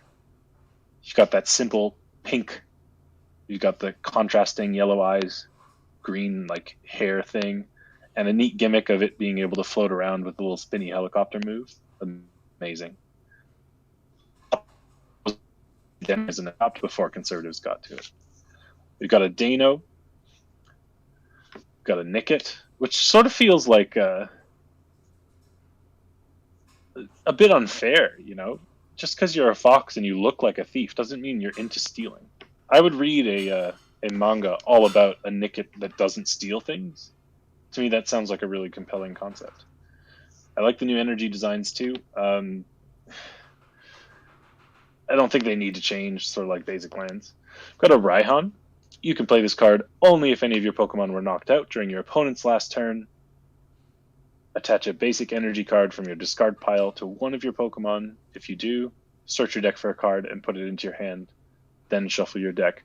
If you're running enough basics, this is a computer search, assuming something died. It's very conditional, but I quite like that effect. Any unlimited search effect is pretty solid. Now, Pokemon stream. If you don't like that, then fuck you, basically. We've got Avalugg here, just a generic uncommon stage 2. Vigoroth, another underrated design. Nothing super special, super special about that. Another Zorua, Psyduck. What an excellent artwork. Oh my god, look at that. What a cutie. I've been playing Pokemon Snap recently, and Psyduck features prominently in one of them. Is that right? Yeah, it certainly is. I kept them entertained while you were gone. I have no clue what you said. I was just blabbing. Don't even worry about it. Sure. What are you doing? Are you playing Pokemon? I had a stack of packs that I opened. Anyway, the main thing that I got was that. Ooh, It's really cool. that's really good. Yeah, it's quite. Did you see the polls I got in the server? No. I bought 4 random packs as a celebration that I won top 10. And out of those 4 packs, I pulled 2 alt arts and a super rare. Really? Yeah. What did you get? Alt art Gimmickmon, alt art Chaos Gallantmon, and Gogmamon. Out of 4 packs. Nice. Yeah, that's fucking insane. That's really good. Fuck. Have you seen any of the spoilers before we open some Crimson Vow here? The spoilers? Yeah, if you go on withthewill.com, no affiliation, they have like Japanese spoilers, and there's usually someone in the comments who translates it. It's a little bit before Reddit gets to them, but there's a bit on what's his name, Takado. There's a new Takado tamer for 2. For who? Who is that? He's the protagonist of the 3rd series, The Tamers. Yeah, the one that I really like. And he's got a really cool effect. Yeah, like what does it do? A memory gain on deletion. Okay. And something to do with evolving into Gallantmon or Growlmon gives you Blitz, which is really cool. Ooh, yeah, that sounds pretty neat, actually. I wonder what you're gonna do with Rinamon and Sakuya. Probably something similar, because it seems to me like the Tamer is meant to evoke a particular kind of evolution from that series. So Rika's is probably very similar. When digivolving into a Sakuyamon or one of its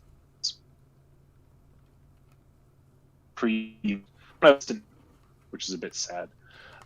So it'll just be a wall of text. But when that happens, do something, and then when you do something, gain 1 memory, which I think is a good template for a tamer. Yeah, it makes them a little bit more unique to a certain gimmick deck. Yeah, which I like. I like that, running Manoa in this it feels really bad. Yeah, it's lame. It has nothing to do with it. It's good, though. It's a good choice, but it sucks. I would much rather have, like, I don't know, does someone use Lilithmon in one of the anime? Jade would know. What do you mean? Does someone have a partner Lilithmon in one of the anime, I wonder? No. That's too bad. Or Titamon? Titamon's fucking sweet. But Titamon is fucking huge. That wouldn't work. You have like a Goblimon as a partner Digimon. Yeah, I would be down for that. I like Goblimon. Yeah, it's cute. And then that would be the red character, like red. The tie. The tie. And then the mat would have Shamanmon. Who? The mat. Yeah, but what's Shamanmon? Oh, it's like Goblimon recolor. I think it was for the first Digimon World or something. But isn't that Snow Goblimon? Oh, there's also Snow Goblimon? Perfect. Yeah? Perfect. So Snow Goblimon would be the mat character. Okay. And then Shamanmon would be like the Mimi character. Because Shamanmon's like so super fucking everyone weird is going to have a Goblimon in this show? Yeah, obviously. Why? And then, what do you mean, why? If you have to ask that, then this show is not for you. Well, apparently.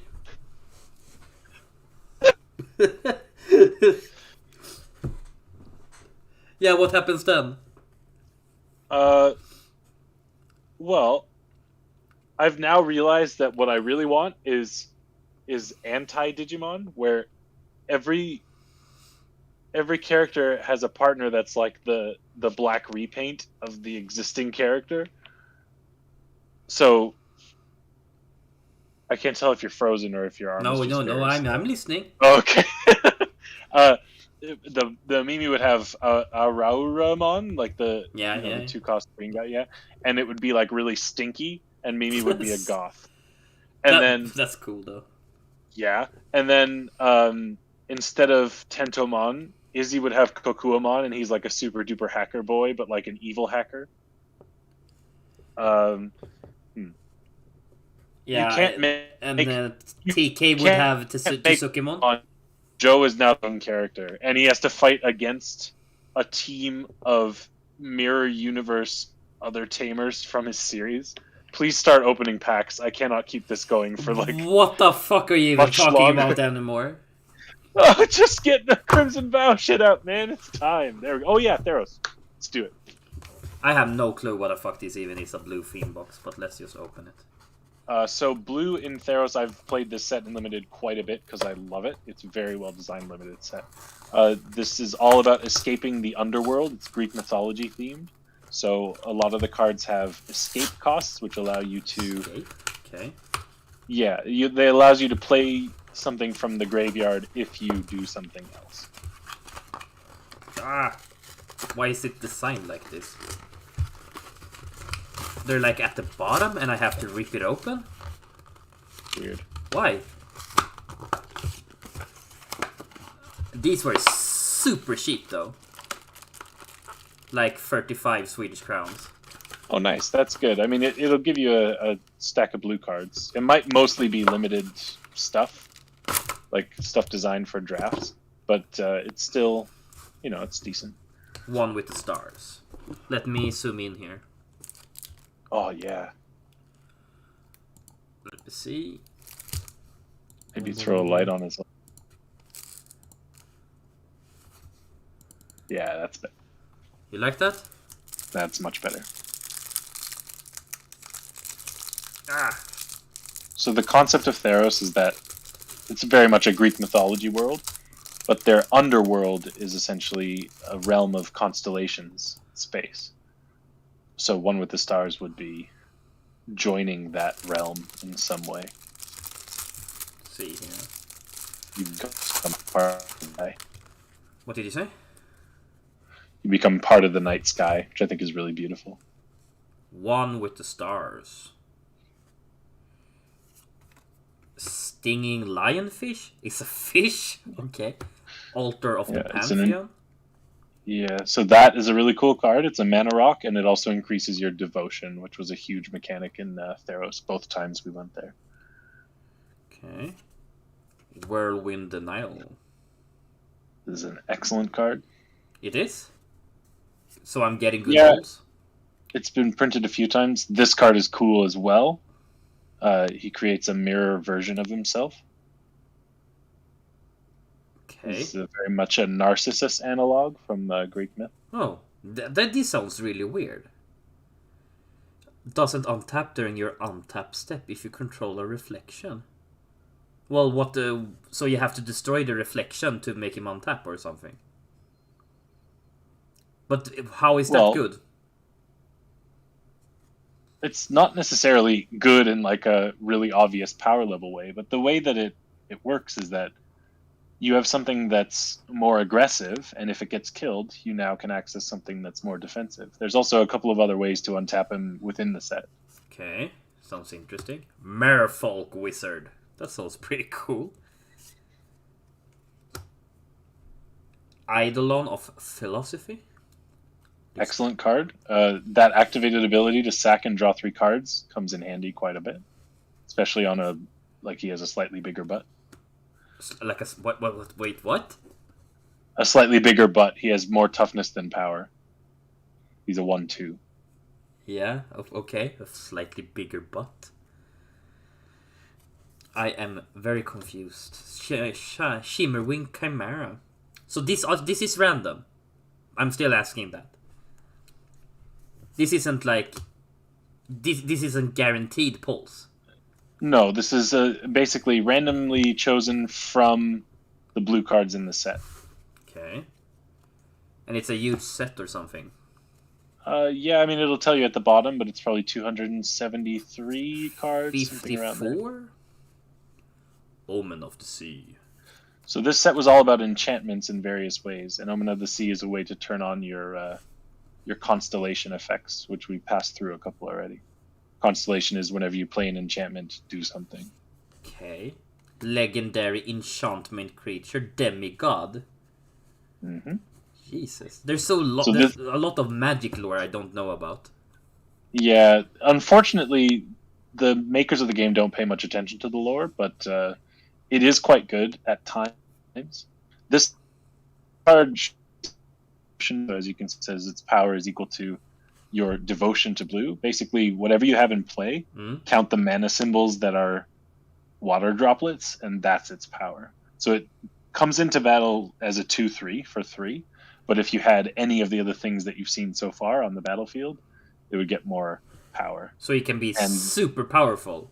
Yeah, and it has a second ability as well, which I can't exactly remember, but it's something to do with like spells countering if you. It's some sort of protection effect, so it's a very strong limited card. Yeah, like these cards seem very powerful for being, common and uncommon. Yeah, this set was very strong. Chain to Memory. Scry 2. Interesting. Unknown Shores. Isn't that pretty good? So you might not be familiar with this term, but it's a filter land, so it allows you to fix your mana for any color, but it doesn't gain you any. So you have to pay 1 to filter. Ah, yeah. Another one with the stars? Yeah. Wait, it's the same? So it's obviously stacked in some way. Now you're getting different cards. Memory drain. What? That's weird. So the way these boosters are set up is you get, I don't know how many blue uncommons there are in the set, but usually they're printed in such a way that they clump together. You've probably seen that in Digimon as well. This is a great card. 3 costs, draw 3 cards. Very, very good. Witness of Tomorrows. Sphinx. That's won me very many limited games. It's a 3/4 flyer for 5. It also an activated ability that allows you to scry. But it's so expensive. It is, yeah. But I mean, in games of draft, like in draft formats, something like that is very strong. They have to remove it or they die. It's like a 4 or 5 turn clock usually by that point in the game. Deny the Divine. Sea God's Scorn. Andreas would love this set. Wizard. Drain. Deny the Divine. Kraken. Kraken is cool. That's a good one. So it allows you to loot every time you play an enchantment. Loot is a shorthand term for draw 1, discard 1. Essentially the Labramon effect. Yeah. It's a Labra card. Meduma's Prosophy? A saga like in Kaldheim? Yeah. Yeah. Yeah. Sleep of the Dead? That's a good one. That's your first escape card. Yeah. The Saga is a rare, I believe. What was it? No, it's an uncommon. Okay. Exile 3 other cards from your graveyard. And then I can cast this sorcery from my grave. Yeah. So it lets you play it an unlimited number of times. It then goes back into the grave, which is really cool and uncommon in Magic. That's not usually something that they let you do. Elite Instructor. Sweet Oblivion. That was a pretty cool card. Got great art. Target player puts the top 4 cards of their library into the graveyard. And you can repeat that effect. And a rare, a Sphinx Mindbreaker. Is that good? So what's the cost? It's 5 blue. I don't think I've ever played this card. What is the ability? When Sphinx Mindbreaker enters the battlefield, each opponent puts the top 10 cards of their library into the graveyard. I mean, that's decent. If you're making a mill deck, that's 1/10 of a commander library. Yeah, that's pretty strong. 1/6 of a regular library. Well, I think that's decent. That tends to be the Sphinx playstyle. Like I can even see one from where I'm sitting here. It's a Sphinx that allows you to cast stuff from graveyards. So there's a lot of synergy tribally in the Sphinxes. Oh, that artwork is cool. Yeah, I love this shit. You know, I got super bot mad when I opened the Midnight Hunt thing because I got so bad polls. And when my friend Andreas was over, I told him when I recorded that, that's the reason why I pulled so bad. So when I had the pre-release box for the Crimson WoW, and I said I'm gonna open this now, and just because I'm not recording, I'm gonna pull something great. And then I pulled Sorin. What you get? Nice. And then I was like, oh God, like it's true. Like just when I don't record, then I don't get the best polls. None of my best polls are on video, which makes me a little bit sad because I want to relive those moments. What about your tournament packs? Those were good pulls. Well, it wasn't legendary polls. Like I haven't pulled. Well, yeah, you mean like the Lord Knight? Yeah. Yeah, but I'd really want to see my reaction again when I opened the fat Pikachu. I think it was a legendary. I swear to you, it was legendary. But let's dig into this. Have you seen that they're doing a black and gold version of that card? Are they? Yeah, it's a secret rare on the VMAX Climax set, which is a stupid name for a set. Oh, I need all of them fatties. I love the fat Pikachu. I'm fucking addicted to it. It is very cute. Is there a good? What comes in a bundle? Oh, you don't. You're not I don't this? know. Oh, this looks sweet. Look at this. Oh, that's great. That looks amazing. That looks really good, actually. And I know that I get a dice in here. Yes. I need more top D20s in my life, so that's good. Nice. The set symbol's cool, so you've got the set symbol there. See here. Nice. And there's the foil lands. Oh, Siggarda summons. That's the promo. Creatures you control with +1/+1 counters on them have base power and toughness 4/4, have flying and are angels in addition to their other types. Yeah. That sounds really good. It's a decent enchantment. It's very much win more, but I like that kind of style. So your mileage may vary.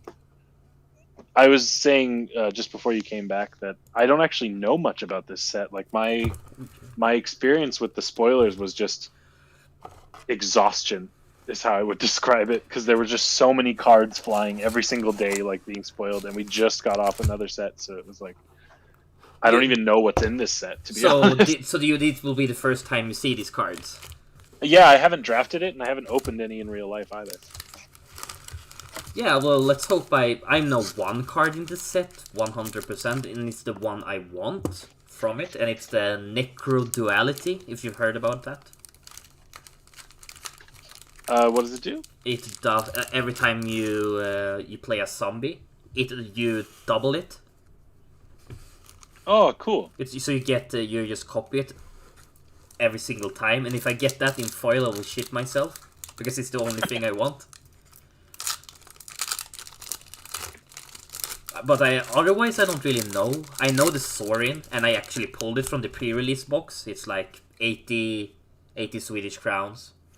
And I pulled a pre-release mythic that was 150 Swedish crowns, so I'm happy about that. What's the mythic? The pre-release mythic? Yeah. I don't remember. I can pull it up after we open the packs. Right on. Aim for the head. Exile target zombie. Target opponent exiles 2 cards from their hand. That's pretty good. Undying Malice. This is zombie pack immediately.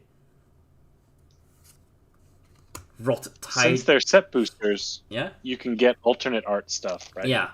It was one of these kind of pull the full art foil version of Necro Duality. Like that's gonna happen. Ooh. Zombie Kraken. Nice. Persistent Specimen. This is a reprint, right? No, but it's very similar to a lot of cards that are skeletons. Yeah. Sanitarium skeleton, reassembling skeleton, very similar. Honeymoon Hearse vehicle. Groom's Finery equipment. Catapult Fodder. What the fuck is this? At the beginning of combat on your turn, if you control 3 or more creatures that each have toughness greater than their power, transform Catapult Fodder. Okay, and it becomes Catapult Captain. Sacrifice another creature. Target opponent loses life equal to the sacrificed creature's toughness. So you just yeet the zombies at them. That's amazing. I love that. It's a good sack mechanic. Yeah, I wanna play this. Is that a rare DFC? No, it's an uncommon. Uncommon, nice. Drocol Infirmary. Oh my god! Oh shit! Alt! Nice. Oh my god! I pulled the Alt Art Frog that I wanted. You did it. Oh shit! Where's the fucking? Oh my god! Well. Looks very cool in black and white. Oh my god, that's amazing! Oh no! That's so good! I'm gonna build up an entire frog deck around this one. And I fucking pulled it, that's amazing! Can you see it properly in all its glory? Yeah, so this is a card I'm familiar with. I think I've told you this. But the very first deck I was given by my friend Simon, who taught me how to play Magic in like grade 9. Yeah. I had I had explored Magic before, but never as a player. But he gave me a deck, and it had Momir Vig and a bunch of frogs. A bunch of frogs. You still have those frogs? Yeah. Oh, I definitely have the Momir Vig still. I don't know if I have the frogs. Certainly not here. If I do. I'm gonna steal some frogs. But there aren't that. There's only like 3 at the time. This was like Ravnica era, so there were only a handful of frogs. Oh, I have no clue of any of that, you know. It was a long time, is what I'm saying.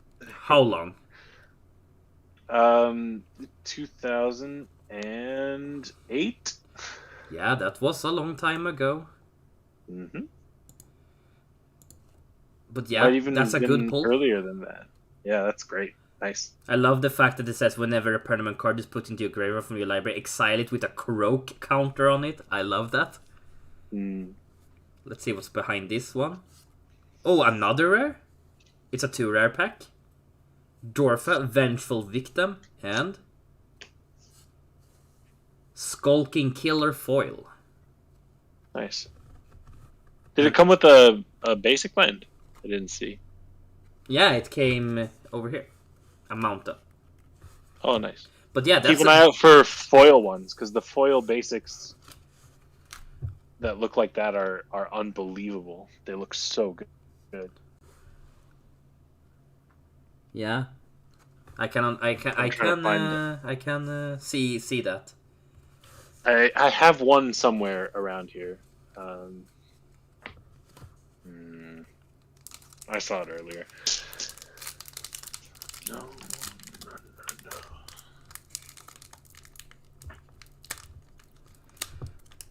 Oh my god. Chipspåse. Let's go. So why haven't you opened this yet? I just haven't gotten around to it. Maybe you should. Oh, that's Sorin. That's the guy I pulled. The Planeswalker. Wait, did you pull that art of it? No, not the alt art. Because that art is by the Castlevania artist, and I fucking love Castlevania. It's my favorite game series. Wait, let me go and grab it, and see if it is. I think if it is, then it would be a lot more expensive than 80 crowns. But either way, that art is by, not Michiko Kanda. What's her name? I don't remember the name of the artist now, which is really disappointing. But a very well regarded Japanese artist does all of the Castlevania art in that style and Yeah, I making them love it. look I like love that. Alucard. Oh, that's so good. Yeah, It's so good. It's this one, so it's not the same art. I think I will be getting a single of her artwork. You should. Yeah. But it's expensive. It's the alt art, right? It's expensive. Oh, I mean that art card that you're holding. Oh, you can get it from me for free. Oh, nice. Thanks. I really like that art and that And artist. boom, foil planes. Is it? Yeah. Nice. Wait. Doesn't pick up on camera so nice. Boom. Oh yeah, definitely. I like that it's just the border. It's very subtle. Spore crawler. Mulch? I can't say that word. Sounds disgusting. That's a nice reprint, actually. It is? It's a good card in general. Insect horror. Witch's web. Target creature gets +3/+3 and gains reach until end of turn. Untap it. Pretty strong. How much does it cost? 3? 2. 2 to untap is pretty decent. Ooh. That's a very good limited card, I'm guessing. What's that? Frenzied Devils. I'm trying to build a devil tribal, so this is perfect. Wash away. 1 mana. Blood Petal Celebrant. Words. Belligerent Guest. Huh. Gluttonous Guest. A lot of guests that's apparently. And what? Nice. This is a froggy deck apparently. And Hungry Ridge Wolf. What? This is a froggy deck. Well, I'm not gonna complain about that. I actually No. I approve of that. That's pretty cool. Yeah, that's really cool actually.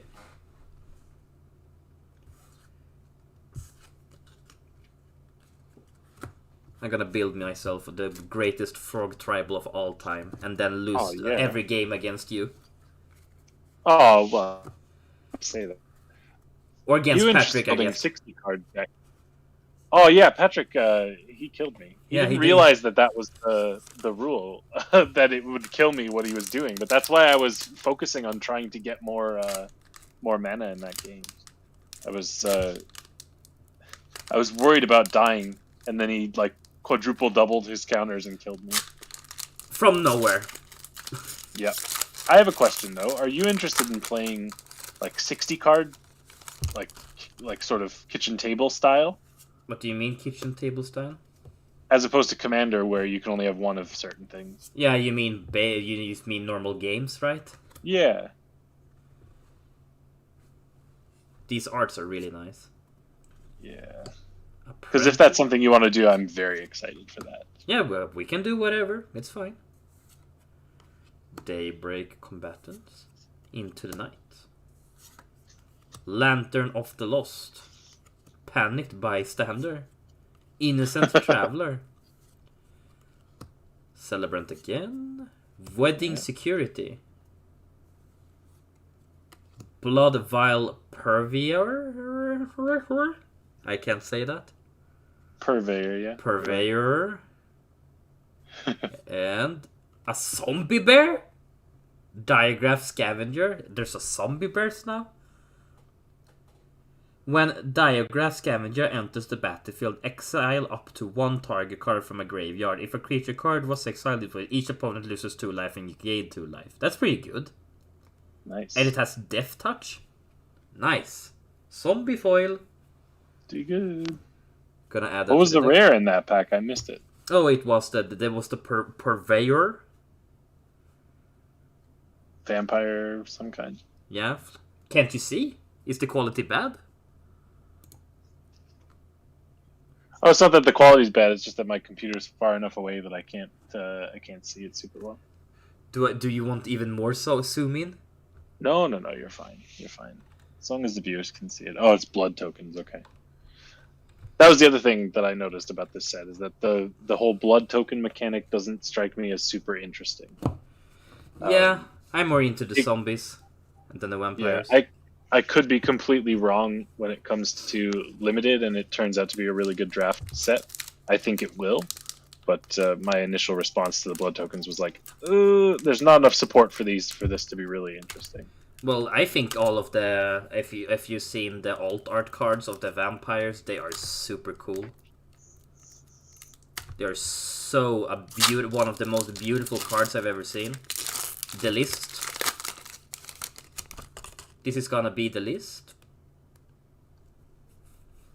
So let's see what retro card we pull. Oh, that's a nice forest. Ooh. Fierce Retribution. Do you automatically pull a list card if you have that little list symbol thing on the back? No, if it's just a normal card on the back and no like add or token, that it's the list. Flourishing Haunter.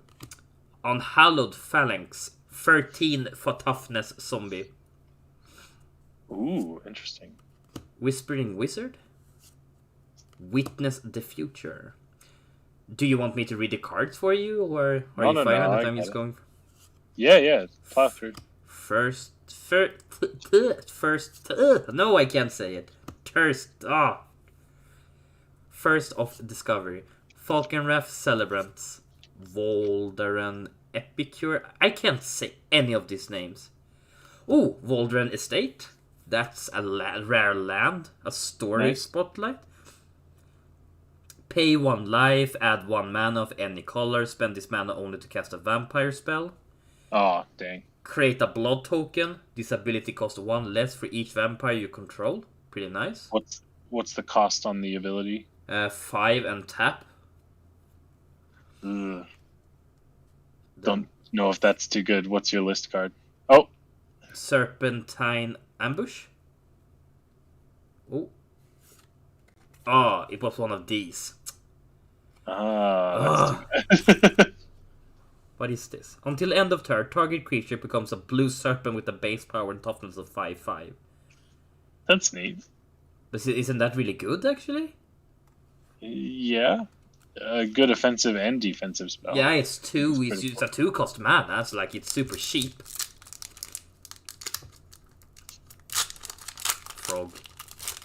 Frog packs.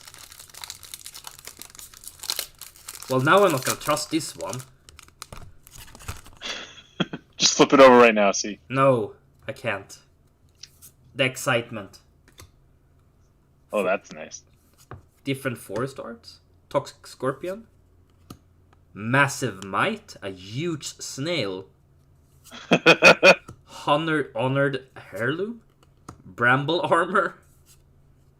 Storm Chaser Drake. Pretty cool. Geistlight Snare. Alluring Suitor. Blood Crazed Socialite. Imperious Mindbreaker. Soulbound. You may pair this creature with another unpaired creature when either enters the battlefield. They remain paired for as long as you control both of them. Okay. As long as Imperious Mindbreaker is paired with another creature, each of those creatures has... Whenever this creature attacks, each opponent mills cards equal to its toughness. That's really good. What's the number of that? Like, what's the set number of that card? 33. Out of... 38. Okay, so that must be a commander card that was printed in these, that you were able to open in these. What does that mean? It's not from the main set, because that mechanic is not in the main set. Soulbond is generally pretty solid. I'm very confused. So, in the set boosters, you can get all kinds of random shit. Yeah? Crazy full art things, foil versions of commander cards that aren't normally in foil. Extended borders and stuff like that. So, this card that was for the decks for this set. Okay, I'm a bit confused. Oh, it's a mythic. Next one is a mythic. Nice. Olivia Crimson Bride. Sounds very cool. Whenever Olivia Crimson Bride attacks, return target creature card from your graveyard to the battlefield tapped and attacking. It gains when you don't control a legendary vampire, exile this creature. Ooh, okay. Flying haste. Pretty powerful, right? That's very good. And a foil rare, Voldarian Bloodcaster. And what is this? Is this a list? Yeah, it's a list. What's it called? Arlen? Arlen Legendary Planeswalker, the list? Yeah, it must be. Does it have a little crown symbol as the set symbol? Yeah. Yeah. Then it's from the previous Ravnica. Each creature controlled that's a wolf or a list card. werewolf. It makes every wolf and werewolf stronger. That makes it less of a strange choice for a list card. That's a little bit weird, though. Vampire Wizard. What does that flip into? Which one? This? Yeah. And oh, it does flip into something. I'm sorry. Bloodbat Summoner. Hey, that's pretty cool. At the beginning of combat on your turn, up to one target blood token you control becomes a 2/2 black bat creature. That's sick. That's really cool. Bloodbat. Bloodbat. Maybe I should make up vampire deck now. With Olivia, you definitely can. And they just released a commander product that's a vampire deck. Yeah, and I heard it was pretty good. Like it had a lot of good vampire cards. Yeah, so the 4 decks that they released were all tribal in some way. And I really liked the black-red one. But I generally like that playstyle, so I don't know. Maybe I should buy their products are pretty good. Usually on release day, the reprints in the commander deck are worth much more than you're actually paying for it. Sometimes an insane amount of money more. So it's probably around 100 USD as opposed to the $29.99 that you're paying for it, which is really good. I like that they do that. Another the list or something. Or a checklist, yeah. So you want this art card? You want this when you get up there? Definitely. If you turn it around, does it have a gold signature on the back? No, the gold signature is on the front. Oh, nice, okay. So yeah, you would have screamed if I got that. Fear of death. But then I would have kept it, honestly. Yeah, I of hope course. you understand. Yeah, obviously. I mean, there's plenty more in the world. I just really like that artist, so it's cool to have that art, even if I don't have the actual card. Nurturing presence. Cradle of safety. Now I really want that card, though. Because I love Castlevania. Do you? Yeah, I fucking love it. I have the didn't know that. I have a classic collector's edition of Bloodstained. Those are super expensive. Nice. Yeah, I bet they are. That's excellent. That game was really good. Yeah, I love that game. I played the shit out of the DS ones. Turn that card over. What does it become? The Brian Comber. Yeah. It becomes Brian Bound Gift.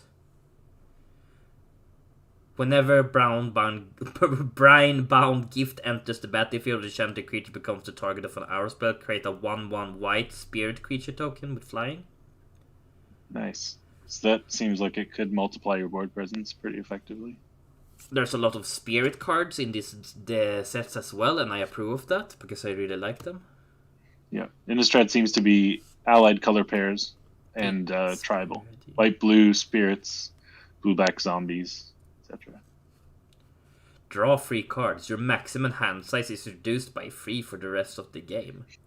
This is a really interesting card because you can pay more to change that text, but if you have cards like this one, it says you have no maximum hand size for the rest of the game. Interesting. Then that just becomes 3 mana, draw 3, which is an extremely good rate for cards. That's like as good as it gets nowadays. Ooh, foil Gutter Skulker. The foiling on this was really cool. Wait, let me Turn her over. Wait. Can you see? Oh yeah. Oh, that's nice. What does the flip side look like? Oh, and it's a list. Oh, by the way, a training drone. What is the flip side of that? Yeah. It's a Godder shortcut. Enchanted Interesting. creature can't be blocked. Can't be blocked? Yeah. As long as attacking alone. If Godder shortcut would be put into a graveyard from anywhere, exile it instead. Yeah, that's because it's a disturb. You're allowed to play it from your graveyard. That's very cool, though. I bet the foiling looks good on that. Yeah, it's really cool. And also, training drone. What's a training drone? Oh, some Mirrodin card. Can't block? Can't attack or block unless it's equipped. Yeah. Worthless. I don't know why they made One more time. shitty. So dumb. Why did they make the list a bunch of shitty draft cards? Because, fuck you. Yeah, basically. That could have been a fucking... I don't know what else is on the list, but it could have been a good card. Yeah, but I never get anything good from the list. I have only pulled 2 things from the list, and they were 2 of the same card, and it's a common from Morningtide called Latchkey Fairy. And you got super mad? Well, I opened 2 boxes of set boosters of Strixhaven. Oh, foil signature. Nice. Pog. I have no clue what this is. Marta Nail, thank you for your signature.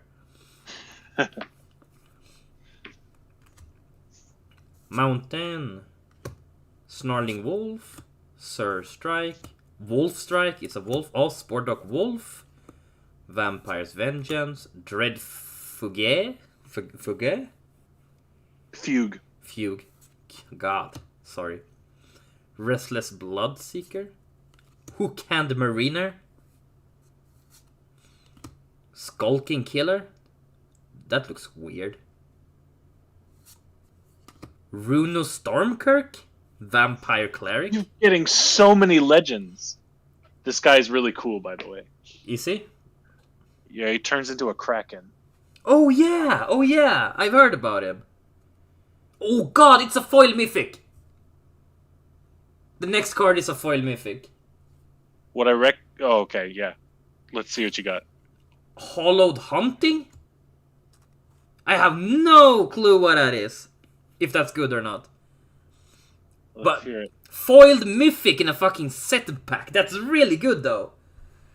As long as you control 7 or more enchantments, creatures you control have flying and vigilance.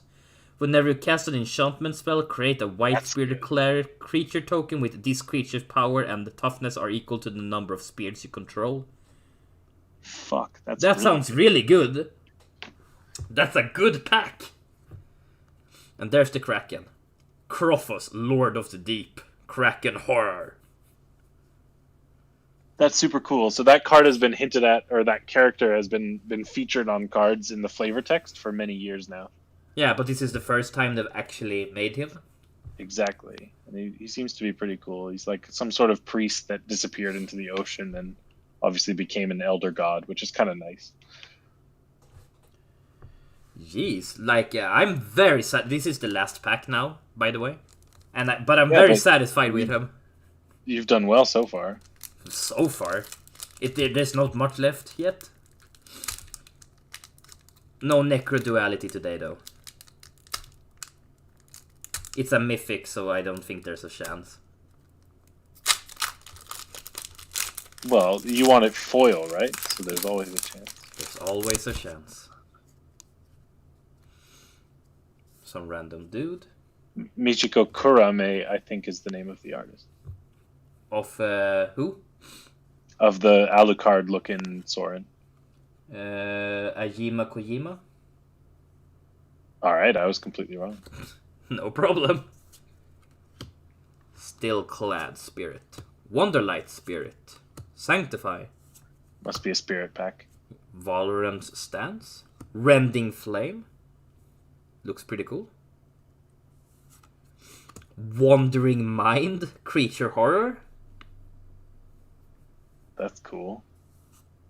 Magma Pommeler. Bylem Egg. Okay, what does this turn into? A Biolem Serpent. Okay. Sacrifice 2 ILMs. Biolem Serpent can't be blocked for this turn. That's good? Question mark. Yeah, not an uncommon thing for serpents to have, but with no additional mana cost, that's very nice. Dollhouse of Horrors. Oh, this card is actually really nice. Exile a creature card from your graveyard. Create a token that's a copy of that exiled card, except it's a 0/0 construct artifact in addition to its other type, and it has this creature gets 1/1 for each construct you control.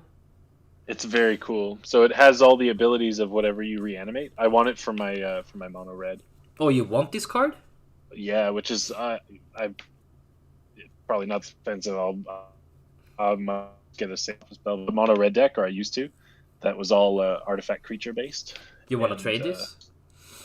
Yeah, well, we can sort one out in the future. And Falconrest Celebrants. And the list, I think? Yes? Oh shit! A zombie the list legendary creature! Yeah, that card is great. I used to have a deck built around Skullbriar. What the fuck? How do you know every single card? Sorry. How? What are you apologizing for? I just have a brain for magic, I guess. So Skullbriar costs 2. It's a 1/1. It has haste. Yeah. And counters stay on it wherever it goes. So if it's your commander and it dies, you send it to the command zone. It keeps its counters. The only way to get the counters off of it is to exile it, which is not uncommon. But when you're constantly like bringing it back and hitting it, you're getting lots of counters, and it never goes away. It's really good for like counter multiplication. I think the art looks like that tree that you fight in Dark Souls 3. Yeah. It's pretty cool. Yeah, these packs were really good. Yeah, that's a really good series of pulls. How expensive is Hallowed Hunting? Foil Mythic? I hope it's worth something. It might not be. I mean, I know. But even so, it's still solid. It's a good one. I'm too far away from my computer to actually check, but you should check the price. Yeah, I'm gonna do it right now. Nice. And then, what time is it? It's really late. Oh, fuck. All right. So we should probably turn all of this off. Well, let's pack it in, but first, let's find out what Hallowed Haunting is. Yeah. Let me check. And we didn't even have time to talk about the decks I'm gonna build. Oh. But now I don't have time for that. Next time. Let's see here. Oh! It's actually worth a pretty penny. It's worth like 7 euros. That's sweet. Yeah, I'm surprised actually. Yeah, that's pretty good. That's a good card actually. Yeah, Yeah, it's a good pull. Nice. Good work. Yeah, Excellent job. I pulled it myself. Right on.